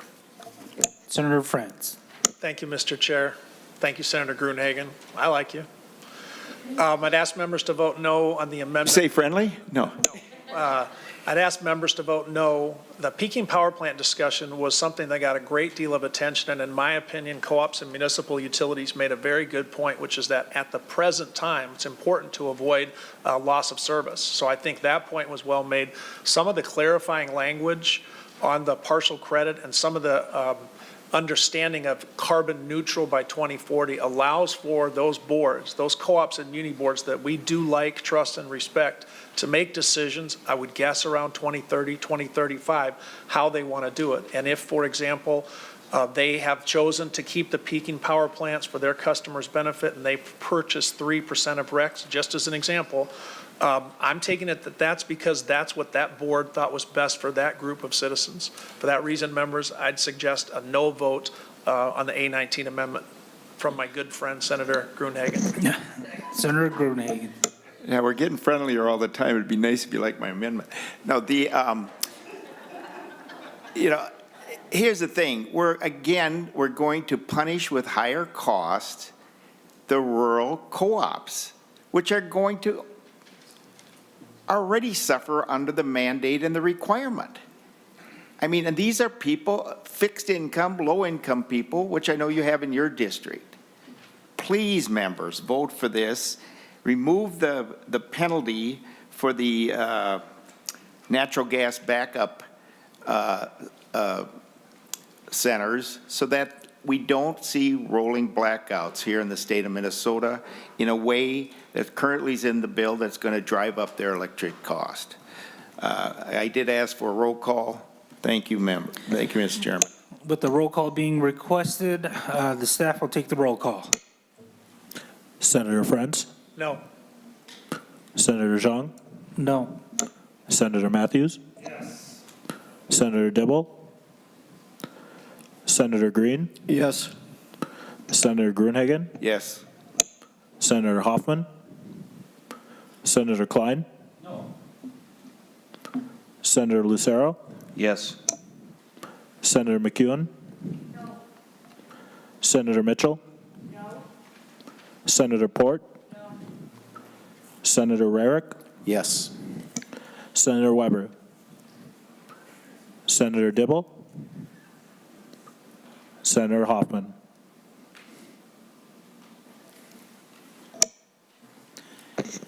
There being 5 yes votes and 6 no votes, the amendment does not prevail. Senator Gruenhagen. Oh, thank you, Mr. Chair. I'd like to introduce the A22 amendment. Senator Gruenhagen to your 822 amendment. Okay, members, this should be an easy vote, green. And hopefully you'll see it as a friendly amendment. You know, currently in the bill, and I really appreciate this, Senator Frentz, is you're allowing large hydro. And that's a base load, carbon-free, inexpensive way to provide electricity. And I appreciate that. What this amendment does, in the current bill, it says you can't build any new ones, though. So we do acknowledge that they're carbon-free, they're base load, and that they're a positive as far as our electricity here in the state of Minnesota. But then we turn around in contrast and say, well, we can't build any new ones. So what this amendment does, it allows for the building of a new hydro plant. Again, it's going to have to go through the permitting process. You know, there's a host of regulations before we can build it, but at least keep this door open as an opportunity to provide additional base load, carbon-free, okay, carbon-free electricity. And so I would urge members and ask Senator Frentz that this would be a friendly amendment. Senator Frentz. Thank you very much, Mr. Chair. Thank you, Senator Gruenhagen. Few topics drew as much commentary over the last few weeks, and in some ways over the last few years, than large hydro. It's an issue that, while carbon-free, raises other concerns that other stakeholders and citizens are very concerned about. For that reason, members, I believe the way the bill is crafted now and the concession made on the hydro to one of our stakeholders who I think appreciated it, a better vote is to vote no on the A22 amendment. Thank you, Mr. Chair, and thank you, Senator Gruenhagen. Senator Gruenhagen. Yeah, I'd ask for a roll call. With the roll call being requested, staff will take the roll. Senator Frentz, No. Senator Zhang, No. Senator Matthews, Yes. Senator Dibble, Senator Green, Yes. Senator Gruenhagen, Yes. Senator Hoffman, Senator Klein, Senator Lucero, Yes. Senator McEwen, Senator Mitchell, Senator Port, Senator Rarick, Yes. Senator Weber, Senator Dibble, Senator Hoffman.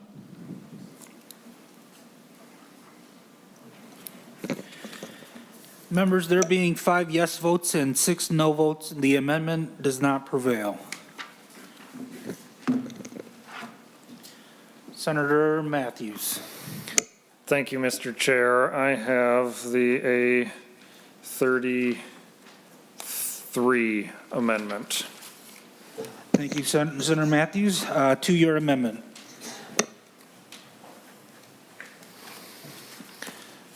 Let me pull it out of my, make sure I get a copy of it, Mr. Chair. Do you have it?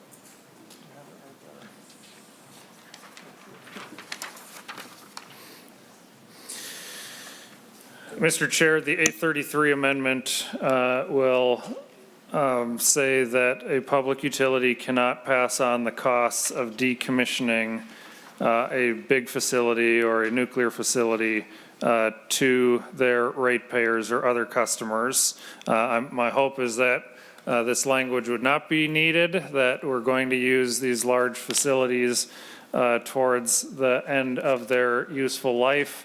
I'm trying to de-incentivize shortening the lifeline of these big carbon-free energy facilities that we have in the state of Minnesota, and would urge members' support. Right. Senator Frentz. Thank you, Mr. Chair, and thank you, Senator Matthews. One of our greatest areas of agreement is that our main goal is decarbonizing, and as such, as you've heard me say in this committee, wherever you rank nuclear, you have to bump it up a little bit as a carbon-free source. Having said that, I have held true to my basic principle to not favor one type of energy over another in seeking carbon-free electricity by 2040. For that reason and a couple others, I would ask members to vote no on the 833 amendment. Thank you. Senator Matthews. All in favor say aye. Aye. All opposed say nay. Nay. The nays have it. The amendment does not prevail. Senator Matthews. Thank you, Mr. Chair. We had a last-minute switch. Council is... Mr. Chair, I have the A29 amendment. All right, Senator Matthews, to your A29 amendment. Mr. Chair, I had a different version earlier, and then I caught it that it had language in the amendment that I said early on I wasn't going to introduce. So thanks to council for helping get this corrected here. The A29 amendment should be the easiest bipartisan vote that we can have. On page 2, again, I disagree with the chairman's assessment that the bill is technology neutral. On page 2 of the bill, this simply adds that nuclear is on the list with the other technologies listed as a renewable or carbon-free resource. This isn't even getting rid of the nuclear moratorium. This isn't even the nuclear study. This is just acknowledging that nuclear energy is a carbon-free resource in the state of Minnesota. It is with the 2 facilities that we have generated. Hopefully someday the legislature will finally see the wisdom of removing the moratorium and opening the door to more. But all that this would do is to bring this bill aligned with reality, acknowledging that nuclear is a carbon-free renewable resource, and I'd urge members' support. Senator Frentz. Thank you, Mr. Chair. Thank you, Senator Matthews, for your steadfast support of nuclear. I'd ask members to vote no on the amendment in that it alters the nature of the bill and the understanding that stakeholders have on the way we define eligible energy carbon-free energy, and again, encourage a no vote on the A29 amendment. Mr. Senator Chair, Matthews. then I was really hoping that could be the one that we could get. And I'm disappointed with that, so I am going to ask for a roll call on the amendment, Mr. Chair. All right, a roll call being requested, a roll call will be taken. Senator Frentz, No. Senator Zhang, No. Senator Matthews, Yes. Senator Dibble, Senator Green, Yes. Senator Gruenhagen, Yes. Senator Hoffman, Senator Klein, Senator Lucero, Yes. Senator McEwen, Senator Mitchell, Senator Port, Senator Rarick, Yes. Senator Weber, Senator Dibble, Senator Hoffman, Senator Weber,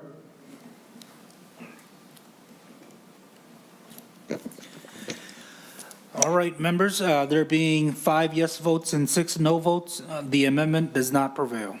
Senator Rarick. Thank you, Mr. Chair. One last shot, even though I think I know what's going to happen, but as we talk about carbon-free, I'd like to offer the A9 amendment. Thank you, Senator Rarick. To your A9 amendment. Thank you, Mr. Chair, members. The A9 amendment looks to add in carbon capture and carbon sequestration to the definition of carbon-free. We are seeing great strides in the technologies to remove carbon from smokestacks, from different sources, from also being able to sequester it into the ground. These are technologies that we should be looking at and considering as we're trying to move towards a carbon-free energy package. So I think I was disappointed to see nuclear not get added to that list. It is, our best source, I believe, of carbon-free. But this is one that is already being used. It is continually developing and getting better, and I believe should be part of the definition for our utilities to be able to consider as they are moving forward with their plans. Senator Rarick. Senator Frentz. Thank you, Mr. Chair, Chair Zhang. Senator Rarick, I'm going to ask members to vote no on this amendment. However, I'm going to acknowledge that carbon capture is addressed significantly in the bill, especially in the partial credit. And I agree with you 100% that we're trying to reduce carbon going into the air. That's what we're doing here because global warming is a threat to our planet. And I'm glad to be an author of a bill in which carbon capture is counted to the extent it captures the carbon towards the 100% goal. And I look forward to you and I talking a little bit more about that as the session goes on. I think if we say our goal is to reduce carbon, and there are technologies that exist now and that maybe we're going to invent and improve on in the future, we better be asking ourselves, if we're not interested in those, why is it we say that reduction in carbon is our focus? Thank you, Senator Rarick, and thank you, Mr. Chair. Senator Rarick. Thank you, Mr. Chair, and I appreciate that you acknowledge that there are portions of the bill that address that. That's also why I believe it should be acknowledged in the definition as well, that we be able to count it and make plans towards that as being part of a utilities complete package and working towards that carbon-free. So I would encourage a yes vote and would ask for a roll call. All right, a roll call being requested. Roll call will be taken. Senator Frentz, No. Senator Zhang, No. Senator Matthews, Yes. Senator Dibble, Senator Green, Yes. Senator Gruenhagen, Yes.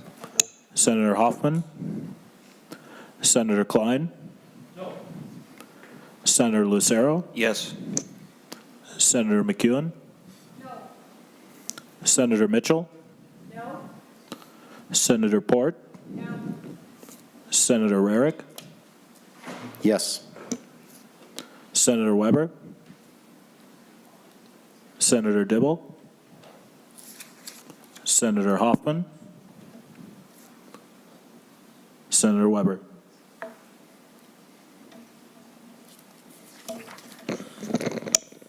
All right, members, there being 5 yes votes and 6 no votes, the amendment does not prevail. Senator Matthews? Thank you, Mr. Chair. Good news for you, Senator Frentz. With what we've subtracted off our list, that does complete the amendments that our side brings. The only other things left that I would request, and I'd see what you want done with the few minutes that we have remaining, is for whatever closing comments are being made. I'd ask that I, as ranking member, am second to last. I assume the chair is intending to go last. And then with the motion for wherever the bill is going to be referred, we have a couple, we'll make them brief, a couple brief motions to amend the author's motion of where the bill is going to go. And that's all we have left on our side, Mr. Chair. So please direct us as to how you're going to proceed. Chair Frentz. Thank you very much, Mr. Chair, and thank you, Senator Matthews. Thanks to each and every member for the dignity we were able to preserve as we went through this. This is critical policy, and every voice was necessary to get to where we are here. I want to compliment the minority. We had some time constraints. We were not going to be able to do this the way that the majority wanted to, and I've been in the minority for 6 years and have sat there wishing I could have seen things go a little differently. And this particular committee chair will remember the way that minority members conducted themselves. And if you cut short a few amendments, then this committee owes you back the opportunity to bring a few extra. With that, I'd yield the rest of my time, assuming that as the chief author that I'd be allowed to make some closing comments. And I have the impression that Senator Mitchell will be bringing her motion to refer this to the floor, Mr. Chair, in about 8 or 9 minutes. All right. Thank you, Senator Frentz. Members, Senator Gruenhagen. Oh, thank you, Mr. Chair. Yeah, thank you, Senator Frentz. And I would just ask you to consider some of these amendments going forward, you know, on the peak natural gas things, to not punish the rural co-ops with higher costs, to have something to back up during extreme weather. The other thing, members, I just, you know, regardless of what you think of me, okay, and I won't take a poll, but I want you to think about this. You know, one of the books that I gave out last time, in there they document that the Obama administration subsidized global or climate change research to the tune of $64 billion, members. Okay, now if you gave me $1 million to research the mating habits of frogs jumping backwards, what do you think I'd be doing, okay? I mean, what I'm trying to get at, members, is this.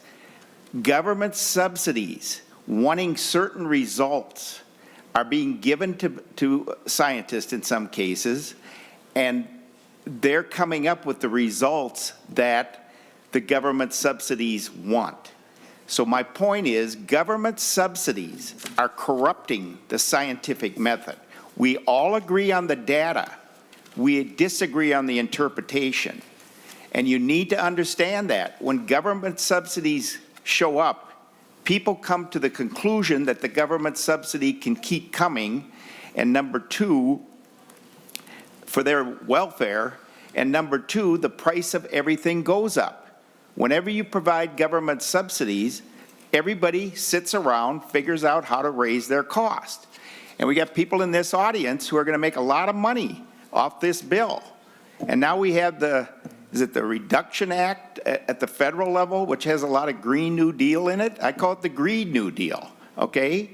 Everybody's going to sit around and try to put that money in their pocket at the expense of low-income minorities and fixed-income people as they see their electricity rates go up.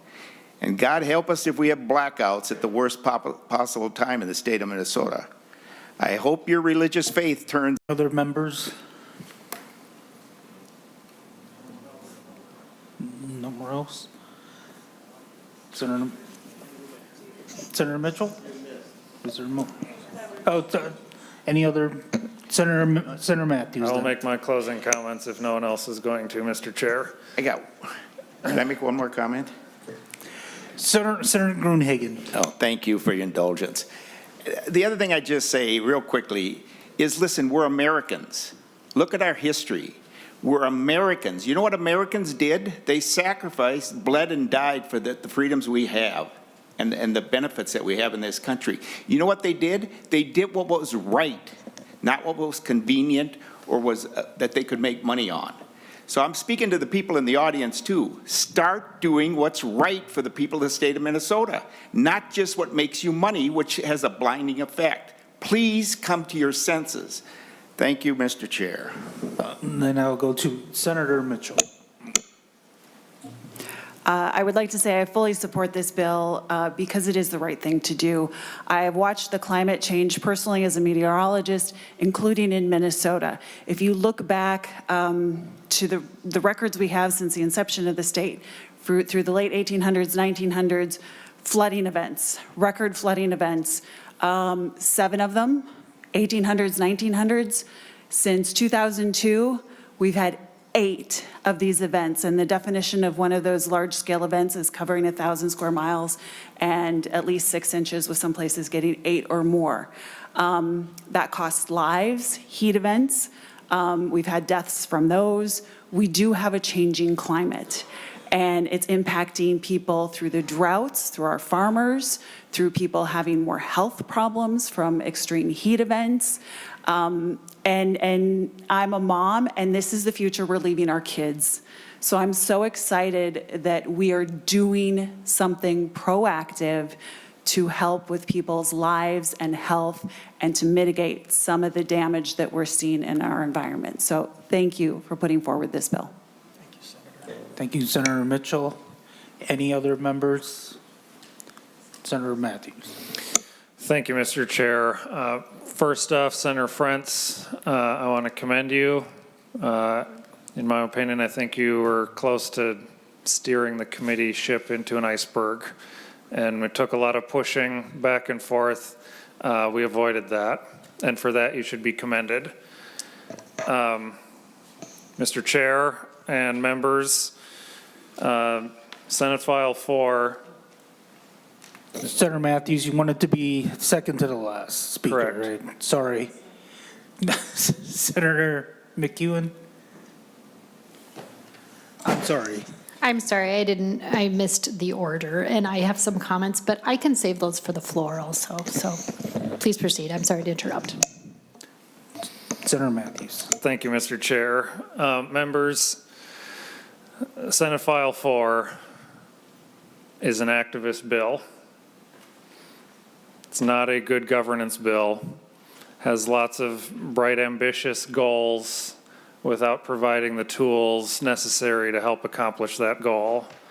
We brought many, many substantive amendments going, here's tools you're going to need if you're going to move this direction. And you all saw the result of what that was today. Unfortunately, we're acting like it's deadline week around here in the legislature, and we're still in January. This is being rushed through. The stakeholders still have many concerns, even with the agreements that they've been made, because frankly, there's a very, very gross inequity in the bargaining power with the trifecta government and with some of the needs that many of these stakeholders have.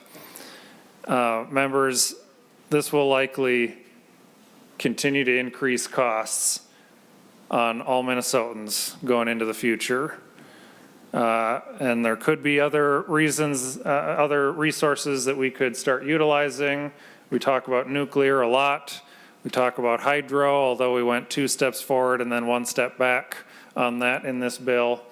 There's other tools and resources. I'm not pleased with this rec credit system because it feels like we won't even get to 100%. We'll just charge for the difference. Feels more like a shakedown than a good, strong 100% energy policy. And the off-ramps, at best, have a small crack in them that can be utilized.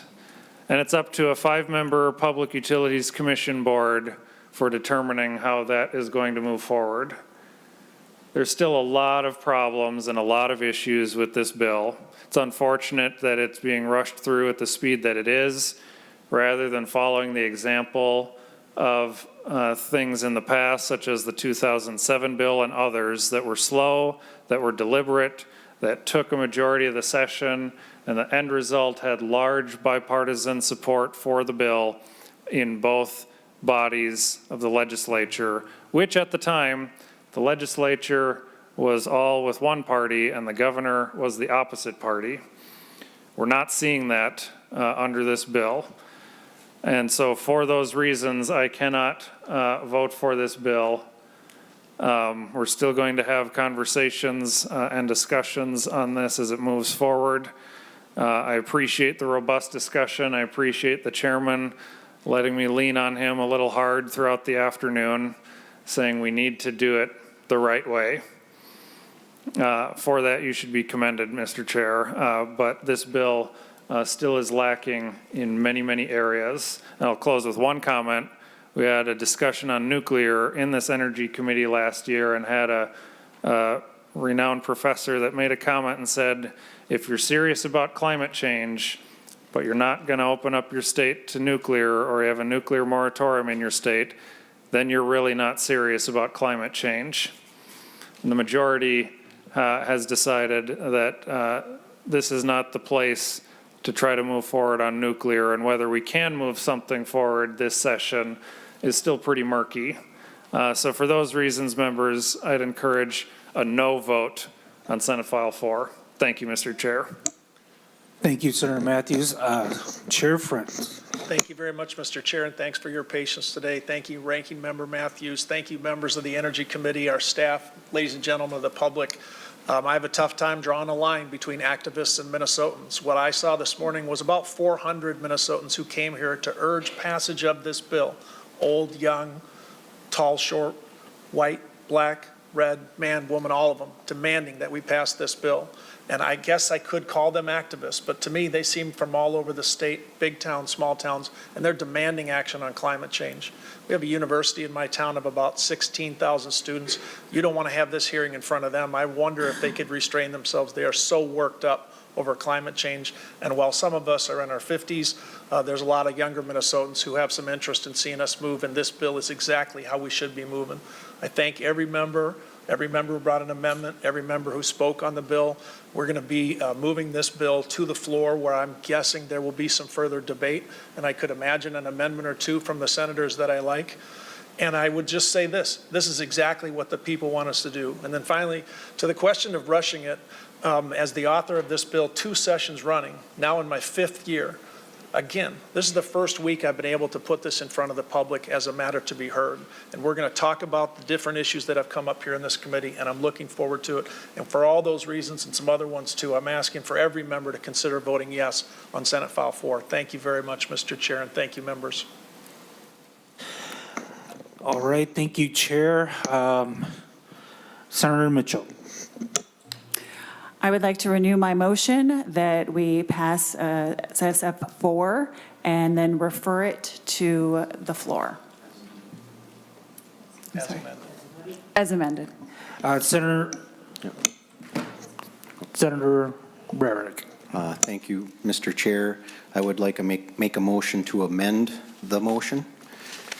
To your motion, Senator Rarick. Thank you, Mr. Chair.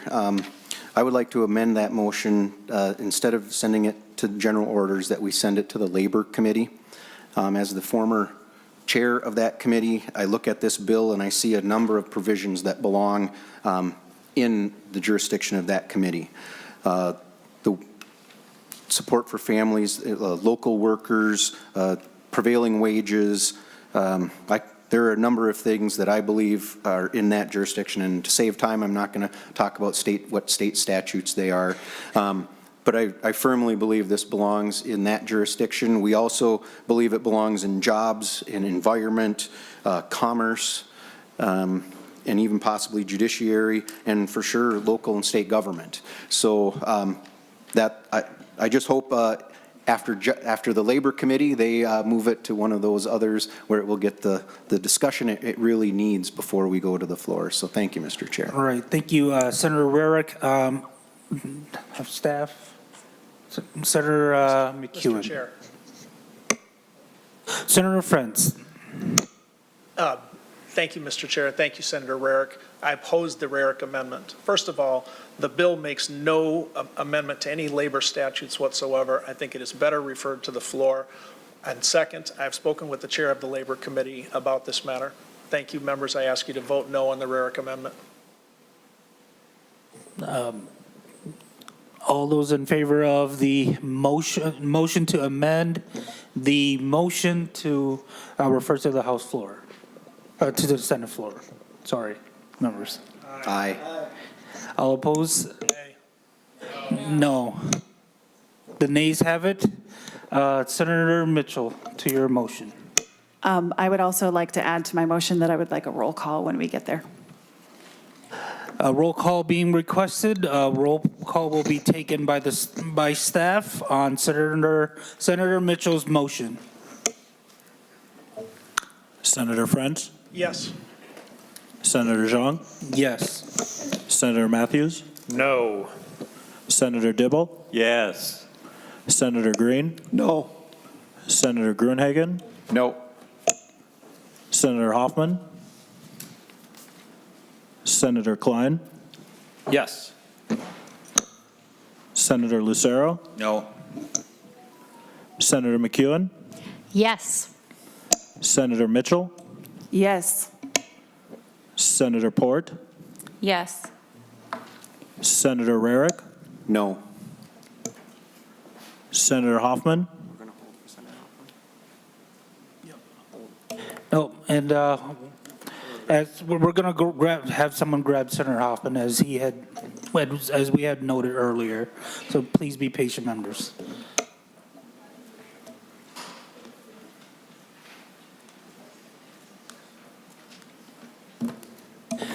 Staff, please resume the roll call vote.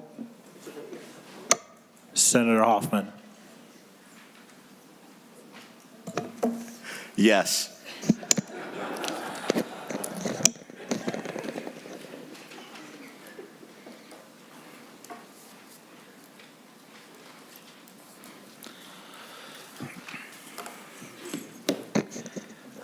Members, there being 8 yes votes and 5 no votes, the Senator Mitchell's motion to send Senate File 4 to the Senate floor prevails. Senator Frentz, Thank you, Mr. Chair and members. Senator Grunhagen.